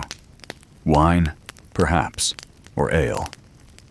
The smell is sour-sweet, unmistakable. You glance back at the merchant, who looks away too quickly. "Joke 1, you mutter. "Funny how merchants always discover mathematics at night." The carter shuffles uncomfortably, clearly caught between loyalty and fear. He mutters something about the ledger and the reeve checking. You raise an eyebrow. Clearly someone tried to cut corners, hoping the night watch would be too drowsy to notice. You shake your head, pushing the coins back. "Toll stands as written. No less." The merchant hisses under his breath. "Always the rules. Always the rules." He digs again into his pouch, pulling out more coins with exaggerated slowness. They clink against the others, heavier now, proper weight. You nod once, satisfied. Historians still argue whether tolls truly enriched towns or only enriched a handful of officials who pocketed extra. From your post, it feels like both. You see the resentment etched on the merchant's face, the tired compliance of the carter, the silent judgment of the horse who probably understands none of it. Yet the exchange is ritual, as inevitable as sunrise. The merchant mutters curses as he turns his cart back down the road. He clearly hoped to slip through cheaply. You watch him go, torchlight bouncing off the barrels. The carter gives you a small, almost apologetic nod before following. The clatter of wheels fades into mist, leaving you alone again with your torch and your coins. You weigh them in your hand, the cold metal pressing into your skin. Quirky tidbit. Some medieval coins were so thin they could be bent easily, and stories spread of tricksters clipping tiny slivers from the edges to hoard silver unnoticed. Punishments were harsh for such fraud, sometimes even death.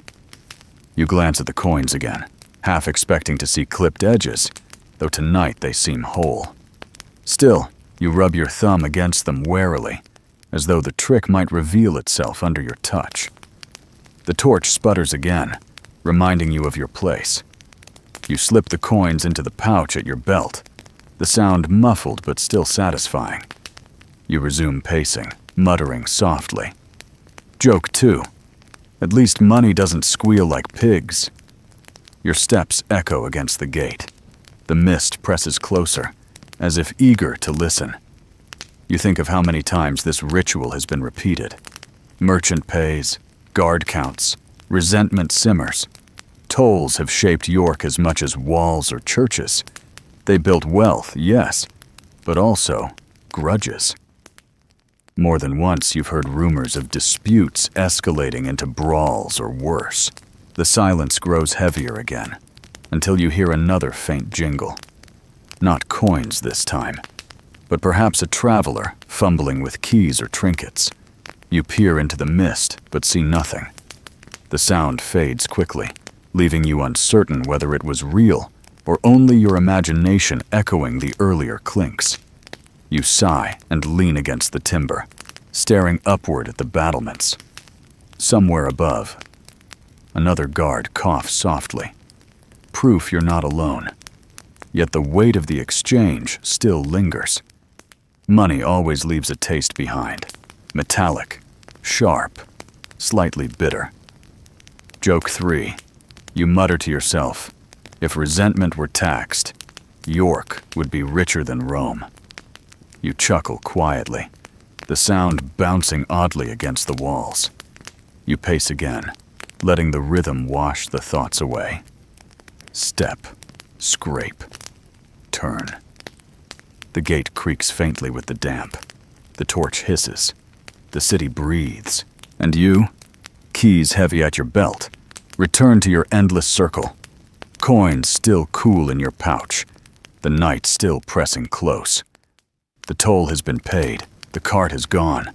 But the story lingers. Another entry in the long ledger of Botham Bar. Another whisper added to the stones.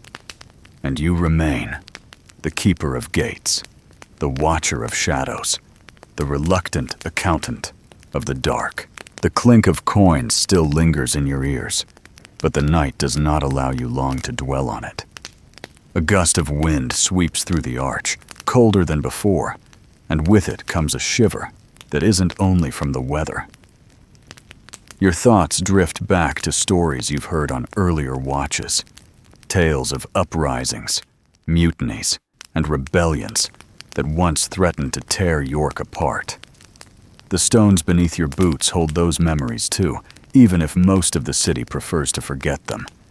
You shift your weight and press your hand against the wall, feeling its damp chill. The thought that it has withstood rebellions, sieges, and storms makes your own weary vigil feel at once tiny and important. Mainstream fact: York was no stranger to unrest. The city had witnessed uprisings against Norman rule, brutal reprisals, and later northern rebellions that shook the crown itself. Botham Bar and its siblings along the walls stood witness each time, gateways through which danger might pour, or against which it might break. You remember an old tale told by a fellow guard with more dramatic flair than accuracy, of rebels storming toward the gates, only to be met with boiling water and arrows raining down from the battlements. You smile faintly at the exaggeration. Historians still argue whether defenders actually poured boiling oil or water on attackers, or if that's mostly legend. Likely, it was heavy stones or simple arrows that did the job. Still, the story carries weight in a dark night like this. The mist curls thicker, and in it, you imagine shapes again. Men with torches, shouting, surging toward the gate. For a moment, you almost hear the clamor, the drumbeat of weapons on shields. Then you blink, and it is gone, leaving only your heartbeat quickened in your chest. You laugh softly, shaking your head. Joke 1.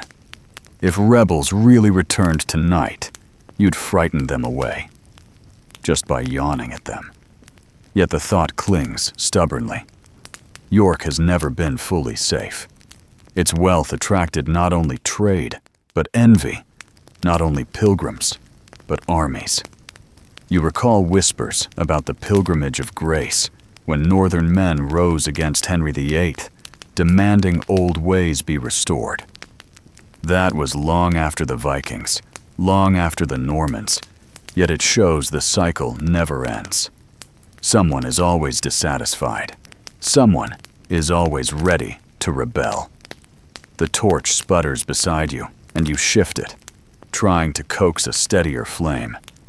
The glow makes the mist dance, and you fancy it looks like figures charging once more. You chuckle bitterly at yourself, whispering, "Easy now. Ghost armies don't pay tolls either." A cough from above reminds you of your companions along the wall. You glance up, half expecting to see a silhouette pacing, but none appears. Only the faint scrape of boots and another cough. Proof that others keep their posts, too. Still, you can't help feeling isolated. If rebels did charge, if enemies pressed through, could you hold them even a moment? The thought is both absurd and sobering. You remember another fragment of gossip, that sometimes townsfolk themselves muttered rebellion when taxes grew too heavy. Not foreign invaders, not armies from afar, but neighbors and guildsmen ready to fight their own rulers. Quirky tidbit. There was once a riot in York over fish prices. The townsfolk so enraged, they nearly stormed the market hall.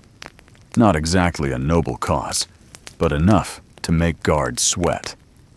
The mist parts briefly, revealing the dark stretch of road beyond the gate. You squint, imagining the silhouettes of farmers with pitchforks, of apprentices wielding clubs, of angry women with baskets turned into weapons. Historians still argue whether such uprisings were genuine threats to authority or simply outbursts quickly quelled. Either way, the fear was real, and you feel a shadow of it even now. Your fingers curl around your keys for comfort, their weight oddly reassuring. They remind you of your duty, even if that duty feels small compared to armies or rebellions. You sigh, pacing again, your boots finding their rhythm. The torch crackles and sparks leap upward, startling you. You mutter under your breath. Joke 2. If the rebels don't storm the gate, the torch will finish me off first. The silence deepens again, broken only by the occasional rustle of wind. Your mind drifts once more to the stories told in taverns. Rebels hiding in forests, plotting by candlelight, swearing oaths under the stars. Some say the city nearly fell more than once. Others insist it was always safe, its walls too strong, its gates too well guarded. You shake your head, deciding truth lies somewhere in between. You pause at the slit window, gazing out toward the road. Nothing moves there, only the mist rolling lazily across the ground.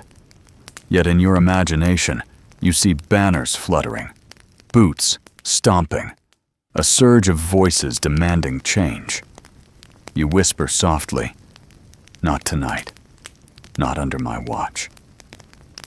The words sound braver than you feel, but they steady you nonetheless. Your stomach growls faintly, breaking the tension. You chuckle at the absurdity of feeling hunger while imagining sieges. Joke 3.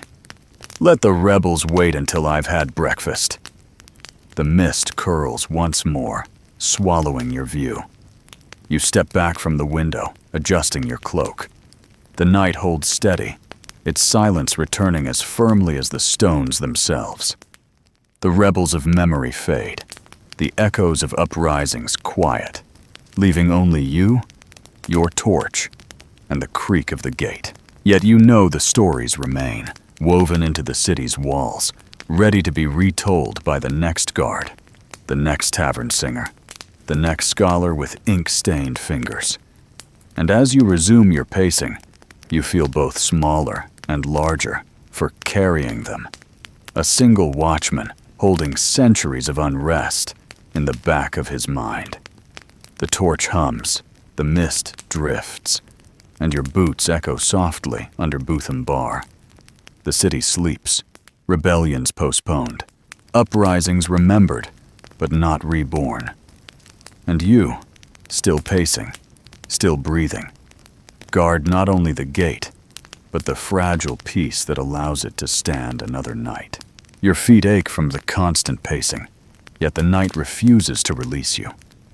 You pause for a moment, leaning your back against the cold stone, and your thoughts drift toward another familiar theme of watchmen's gossip.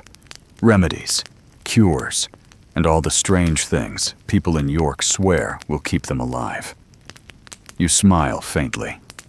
If half the treatments you've overheard are true, the city ought to be a paradise of health. Instead, the truth is that coughs echo through houses, aches cripple workers, and fevers sweep through alleys no matter how many charms or potions are sold at the market.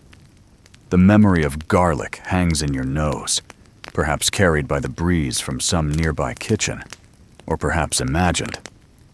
Mainstream fact: garlic was indeed a common medieval remedy, thought to ward off illness, evil spirits, and sometimes even fleas. You recall how one merchant once tried to pay his toll with garlic bulbs, claiming silver was scarce. That proposal didn't pass muster, but it certainly left the gatehouse smelling lively for days. Joke 1.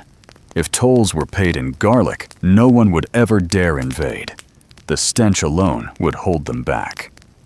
You begin walking again, letting your cloak swish behind you. Your thoughts roam wider. Some guards talk about powdered toad bones sprinkled into ale to cure fevers. Others swear by charms sewn into pillows, like tiny bags of herbs meant to drive away bad dreams. Historians still argue whether people genuinely believed in the power of such charms, or simply relied on them as comfort when no better options existed.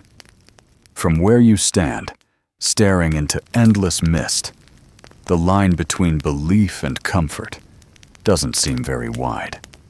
The torch sputters, filling your nose with the acrid smell of resin.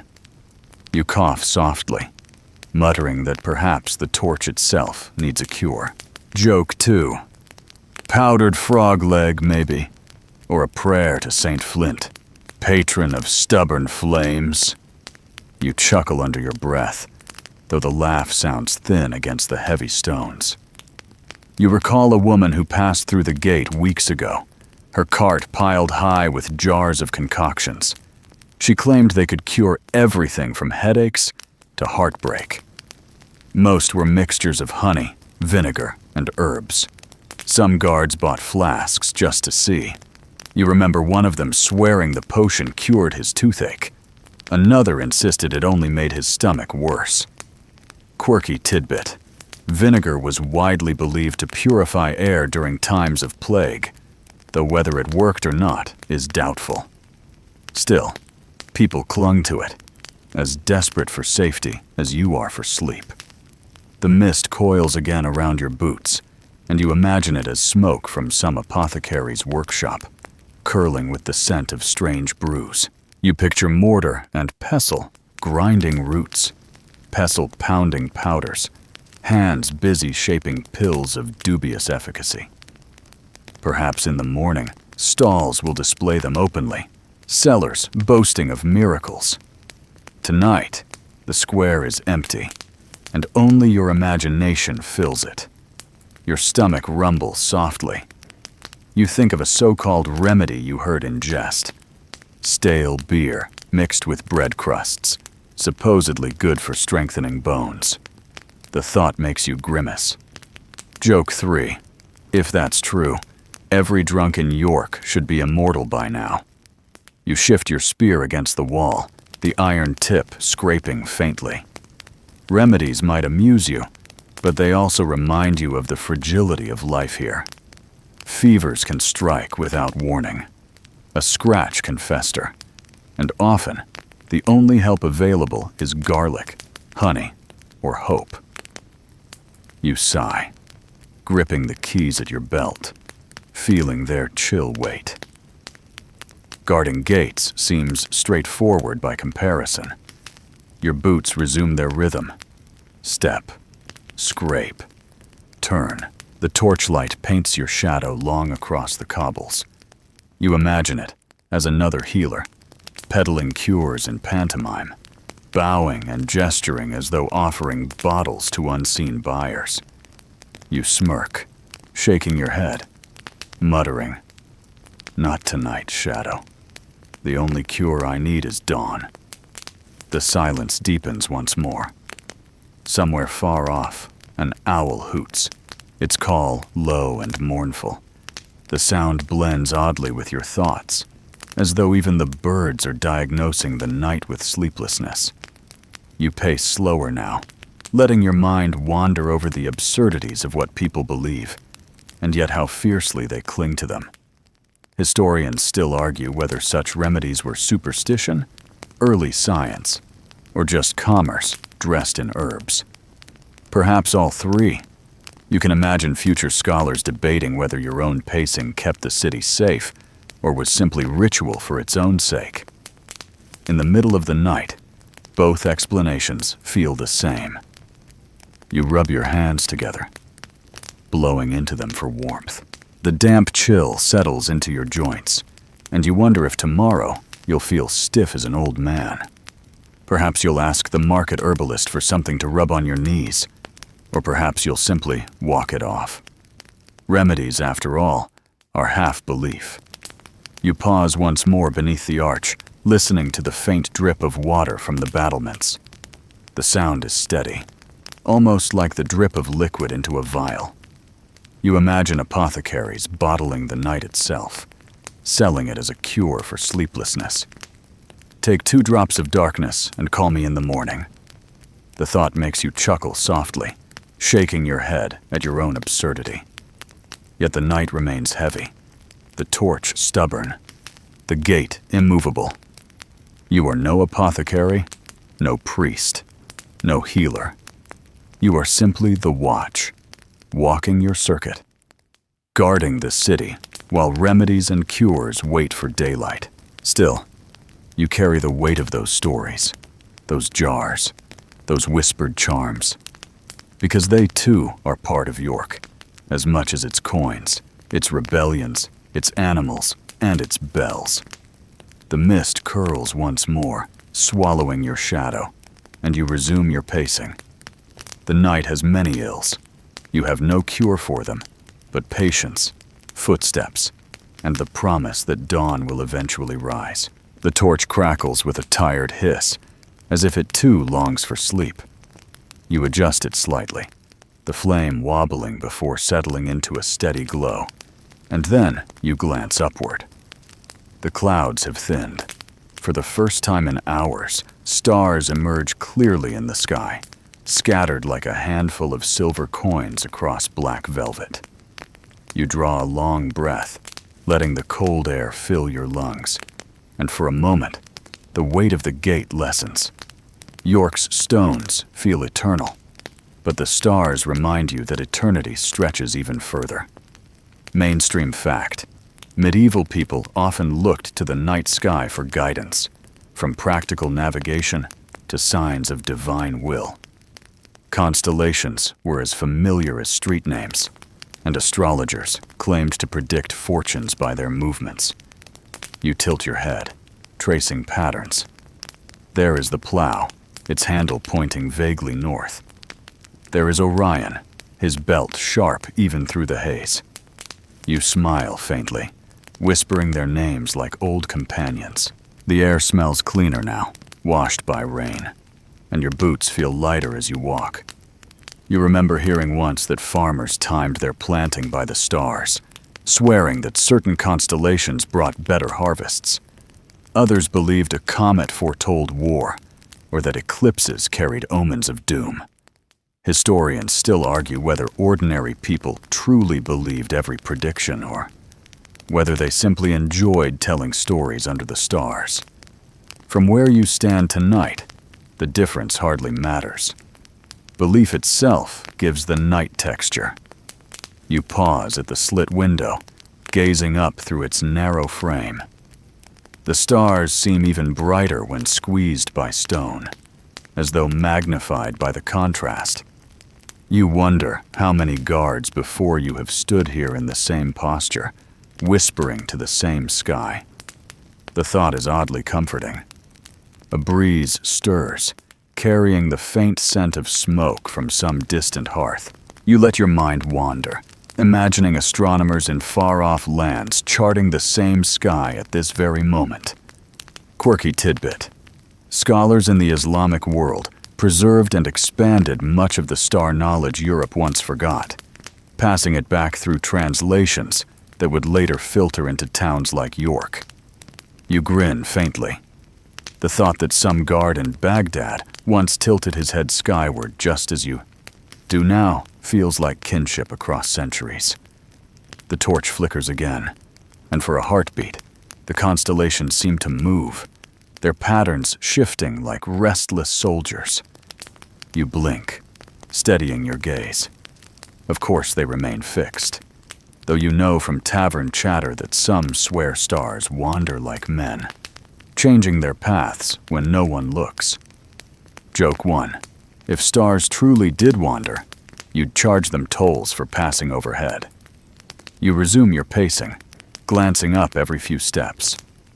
The stars provide a rhythm, a backdrop to your thoughts.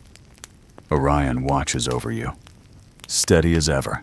The plow points, though you doubt you'll ever follow. Your duties tie you firmly to earth, to stone, to the damp creak of timber. Yet the stars tempt you, whispering of journeys beyond walls. A dog barks distantly, snapping you back. The sound echoes once, then fades. You glance skyward again, half amused. Even the animals seem restless under this clear sky. Perhaps they, too, feel the pull of light. Your mind drifts toward prophecy. You recall hearing from a fellow guard about a star that blazed unusually bright one winter, which people claimed foretold plague. Others said it promised good fortune. Joke 2, you mutter, at least pick one, stars, doom or luck, not both. The mist has thinned, leaving the air sharp and cold. You pull your cloak tighter, still gazing upward. The Milky Way stretches faintly across the sky, a pale smear of light. You imagine it as a road of souls, as some believe, leading onward into the unknown. The thought chills you, though in a strangely soothing way. After all, every guard eventually lays down his spear. You pause, leaning against the wall, letting your eyes adjust more fully. The more you look, the more stars you see, as though the sky rewards patience. You think of how sailors rely on them at sea, how pilgrims use them on dark roads, how poets compare them to eyes watching from heaven. Historians still argue whether such poetic imagery shaped actual belief or simply embroidered it. Either way, you cannot deny the pull. A sudden streak flashes, a shooting star, brief and silent. You blink, startled. It vanishes instantly, leaving only darkness where it fell. You grin faintly, whispering, "Make a wish." You chuckle softly at yourself. Joke 3. I wish for shorter shifts, but I'll settle for warm boots. The torch crackles again, as though mocking your whimsy. You resume pacing, but now each step feels lighter, carried by the stars above. You imagine them keeping watch with you, eternal sentinels guarding a city much larger than York. Their cold light is indifferent, yet you feel strangely reassured by it. The silence deepens, but it no longer feels oppressive. Instead, it feels vast, as though you've stepped into a cathedral without walls. The stars are the ceiling, the gate the altar. You are pacing the prayer. You laugh softly at the thought, but it stays with you. Your boots trace the same circuit once more, 20 steps one way, 20 steps back. Above, Orion and the plow continue their eternal march, steady as the beat of your heart. And you, still tired, still cold, find yourself almost grateful for their company. The night is long, the dawn far away, but the stars remind you that even the longest hours are part of a larger pattern. You breathe deeply, steadying yourself, and let their light carry you through another stretch of watch, your shadow pacing faithfully beside you under the ancient sky. The stars linger above you like patient guardians, but their calm light does little to chase away the fatigue that now gnaws at the edges of your body. You feel it in your shoulders first, then in your knees, a steady ache from hours of pacing the same stretch of stone. Your eyelids grow heavy, and for the first time tonight, you catch yourself swaying slightly. Leaning more weight on your spear than you ought. Fatigue has a sly way of creeping in, slow and unrelenting, until you realize you've been fighting it for longer than you care to admit. You resume your circuit, boots scraping along the damp cobbles, and whisper to yourself, "Keep moving." The words sound thin, swallowed quickly by the night. You add a muttered joke, half to cheer yourself, half to stay awake. Joke 1. If I stop pacing, they'll find me snoring against the gate and mistake me for a new gargoyle. The thought makes you chuckle, but your body remains stubbornly tired. You pause at the timber doors, pressing your forehead lightly against the rough wood. Its chill helping to jolt you awake. The scent of resin and damp timber fills your nose, grounding you. Mainstream fact. Medieval guards often served shifts that stretched well into the night, with little relief, and fatigue was a constant danger.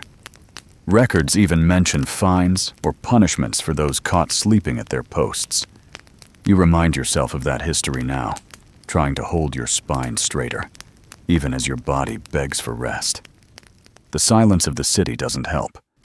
With no merchants shouting, no dogs barking, no priests chanting, there is little to focus on but your own weariness. You try humming, but the sound feels feeble. You even tap the keys at your belt against the wall, making a rhythm to pace by. The clang is faint, but sharp enough to keep your mind engaged. Historians still argue whether medieval guards were given stimulants like spiced ale to help them stay awake, or if they simply endured the long hours with sheer stubbornness. Judging by your current state, stubbornness seems the likeliest answer. You rub your eyes, grit clinging to your lashes. Your hands smell faintly of iron from the keys, of smoke from the torch, and of damp stone. You flex your fingers, shaking them out, and then resume pacing. The mist curls lazily around your boots, hypnotic in its slow dance. For a dangerous moment, you think it resembles a blanket. You shake your head sharply. "Not tonight," you mutter. "You'll not drag me under." You glance upward again, seeking the stars for steadiness. They glitter indifferently, as though mocking your tiny struggle. Joke 2. Go ahead, shine all you want. You don't have to stay awake guarding a door. Your thoughts wander. You imagine the guards of centuries past, pacing in the same place, battling the same fatigue. Perhaps one leaned too heavily on his spear, only to jerk awake when a fellow shouted. Perhaps another truly did sleep, fined or worse for his lapse. Quirky tidbit. Some towns appointed wake watchers, men whose duty was not to guard against intruders, but to prod fellow guards awake when they dozed. You grin faintly at the idea. If only someone were here to jab you with a stick each time your eyelids drooped. You try another trick, reciting fragments of gossip you've heard tonight. Bakers cheating scales, headless horses by the river, priests chanting Latin. You string the stories together in your head, weaving them like beads on a cord, trying to keep your brain turning. Yet even stories feel slippery in fatigue's grip. Your thoughts blur, drifting from one tale to another, until you almost laugh aloud at the absurd image of a Viking ghost buying garlic from a rat merchant under the stars. The absurdity saves you. You laugh quietly, the sound bouncing strangely under the arch. Joke 3. If that rat pays tolls, I'll knight him on the spot. The laughter jolts you awake for a little longer. You pace harder, stomping your boots against the cobbles to drive life back into your legs. The sound reverberates, oddly satisfying. The torch flares briefly, casting your shadow into exaggerated shapes on the gate. For a moment it looks taller, stronger, as if mocking your exhaustion. You mutter at it. Fine, you do the watch then. The hours crawl. You measure them not by bells, but by the stiffness creeping further into your joints, by the slow cooling of the torch as it burns down, by the deepening ache in your back. Each circuit feels longer than the last, though you know it is the same 20 paces, back and forth, back and forth. At the slit window, you pause again, pressing your face close. The road is empty, the mist thicker now, hiding any hint of movement. You find yourself grateful. No shouts, no cries, no carts to inspect, nothing to demand more of you than walking and breathing. The emptiness feels like a kindness.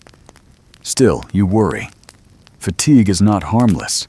It sharpens fear, dulls judgment, makes the ordinary seem strange. Historians still argue whether the strange tales of night guards, phantoms, visions, shadow armies were genuine beliefs or simply products of exhaustion. Tonight, you suspect exhaustion explains more than superstition.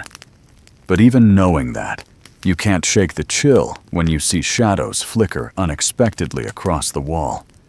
You rub your face again, trying to chase the weariness away. You whisper promises to yourself. Just another hour, just another circuit. Each promise feels both flimsy and necessary. The gate looms beside you, steady as ever, its rough wood a reminder that duty doesn't sleep, even if you long to. You breathe deeply, filling your lungs with cold air. It helps, briefly.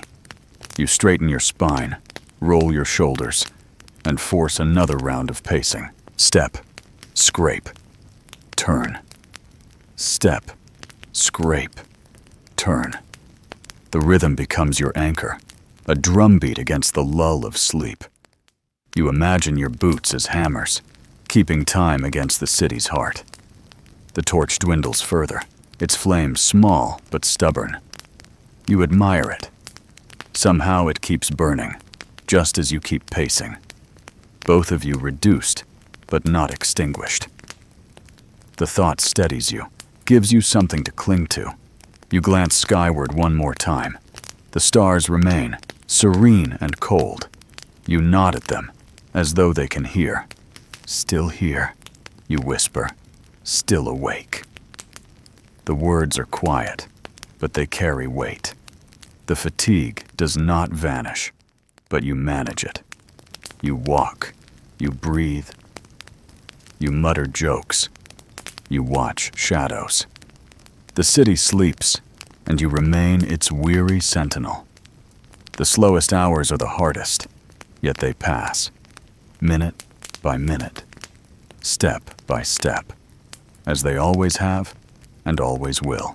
The horizon pales gradually, though at first you doubt your eyes. After so many hours of darkness, even the faintest hint of color feels like a trick.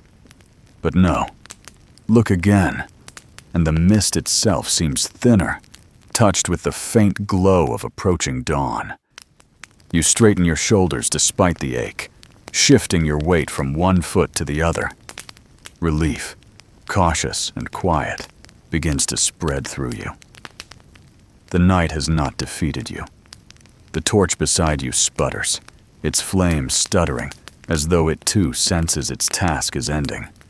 You hold your palm to the heat for a last moment, grateful even for its smoke, before setting it aside. In the near silence, your boots echo on the cobbles one more time. Each step feels final, each scrape against stone heavier with meaning. You are no longer just passing hours. You are walking toward release. From within the city, faint noises stir. A shutter creaks open. A dog barks, not in alarm, but in the careless way of mourning. Somewhere, a cock crows, the sound sharp and almost triumphant. Mainstream fact. Medieval towns often relied on the crow of roosters as informal clocks, their voices marking the transition from night silence to the day's business. Tonight, That cry feels like a herald just for you. You pause at the slit window, gazing outward. The road still lies empty, but its darkness has softened. You can make out hedgerows again, faint outlines of distant trees. The world beyond the wall is no longer a void. It is a landscape returning to form. Historians still argue whether dawn patrols were easier than night watches or simply different. But for you, the arrival of light feels like victory. Your stomach growls, reminding you that your body has demands as constant as the city's. You think of bread, cheese, maybe a mug of warm ale waiting somewhere beyond this gate. Joke 1. You whisper, "If breakfast doesn't appear soon, I'll charge it toll and confiscate it." The sound of your own laugh echoes strangely, yet it lifts you. You glance upward at the battlements, where another guard now emerges, his silhouette clearer in the pale light. He nods in greeting, and you return it. Soon, he and others will take over, their eyes fresh, their steps steady. You will walk away from the gate, your shift complete, your body ready for rest. Yet you know you'll carry the memory of this night. The bells, the river cries, the gossip, the animals, the stars. They cling to you like scents in your cloak. The gate itself seems to sigh, its timbers groaning faintly, as though they too feel dawn's weight. You pat the wood one last time, murmuring, "Still standing, still closed." The keys at your belt clink as you shift, their heaviness less a burden now than a badge. Quirky tidbit. Some chroniclers claimed gates themselves were blessed during ceremonies, sprinkled with holy water to keep evil out. Whether true or not, you think of it now, smiling faintly. Perhaps your own touch, your own hours of pacing, were a kind of blessing too. The city behind you wakes further. Voices stir faintly. Footsteps echo down alleys. Smoke rises from hearths being stoked again. The marketplace will soon fill with shouting, haggling, and clatter. You, however, will not hear it. You will be asleep, your own vigil done. Joke 2. You mutter, "Let someone else weigh the fish this time." You lean once more against the stone, feeling its solidity. The fatigue in your limbs is immense, yet the relief is stronger. You made it. You kept the gate. The night's illusions, its whispers and phantoms, did not undo you. Above, the sky brightens further, streaked now with soft pinks and faint golds. You let the sight settle into you, a final gift. The slowest hours have ended. Your breath feels easier, your shoulders lighter. You allow yourself a smile, soft and quiet. Joke 3. You whisper, "Even the stars needed a rest." With the torch nearly out, you gather yourself. One last circuit, one last look, one last step against the cobbles. The gate stands firm, the city wakes, and you, though weary, are whole. Your shift is over. Breathe slower now, steady and calm. The hardest part is over. The night has lifted its weight, and the light of dawn drifts gently across stone, timber, and sky. Let yourself sink into that relief. You kept your watch, you carried the long hours, and now you can release them. Nothing presses on you anymore. The sounds of the waking city grow softer, distant, almost like memory rather than reality. Imagine shutters creaking open, dogs shaking off sleep, and smoke curling slowly upward from hearths being kindled. These are ordinary, reassuring sounds, easy to trust. They remind you that life continues without demand, that you may rest while others stir. Your body, heavy with fatigue, deserves that rest. Feel your shoulders loosen, the ache leaving inch by inch. Feel your hands uncurl, the keys falling away, the torch guttering quietly into silence. You are no longer required to pace. You are free simply to breathe. Picture the sky brightening further, pale pink shading to gold. The stones of York warm in the early light, their edges softening, their weight lifting. Beyond the gate, the road glimmers faintly, not with danger now, but with calm promise. It stretches away into peace, a path you need not walk tonight.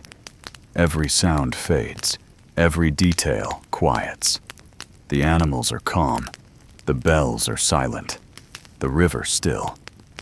Even the ghosts of stories slip back into shadow, leaving only you and your breath. Steady, slower, softer. Each inhale brings comfort. Each exhale carries tension away. Rest now. You have done enough. The gate is safe. The city is safe. And you are safe. Close your eyes. Let the calm settle deep and drift toward sleep with nothing left to guard.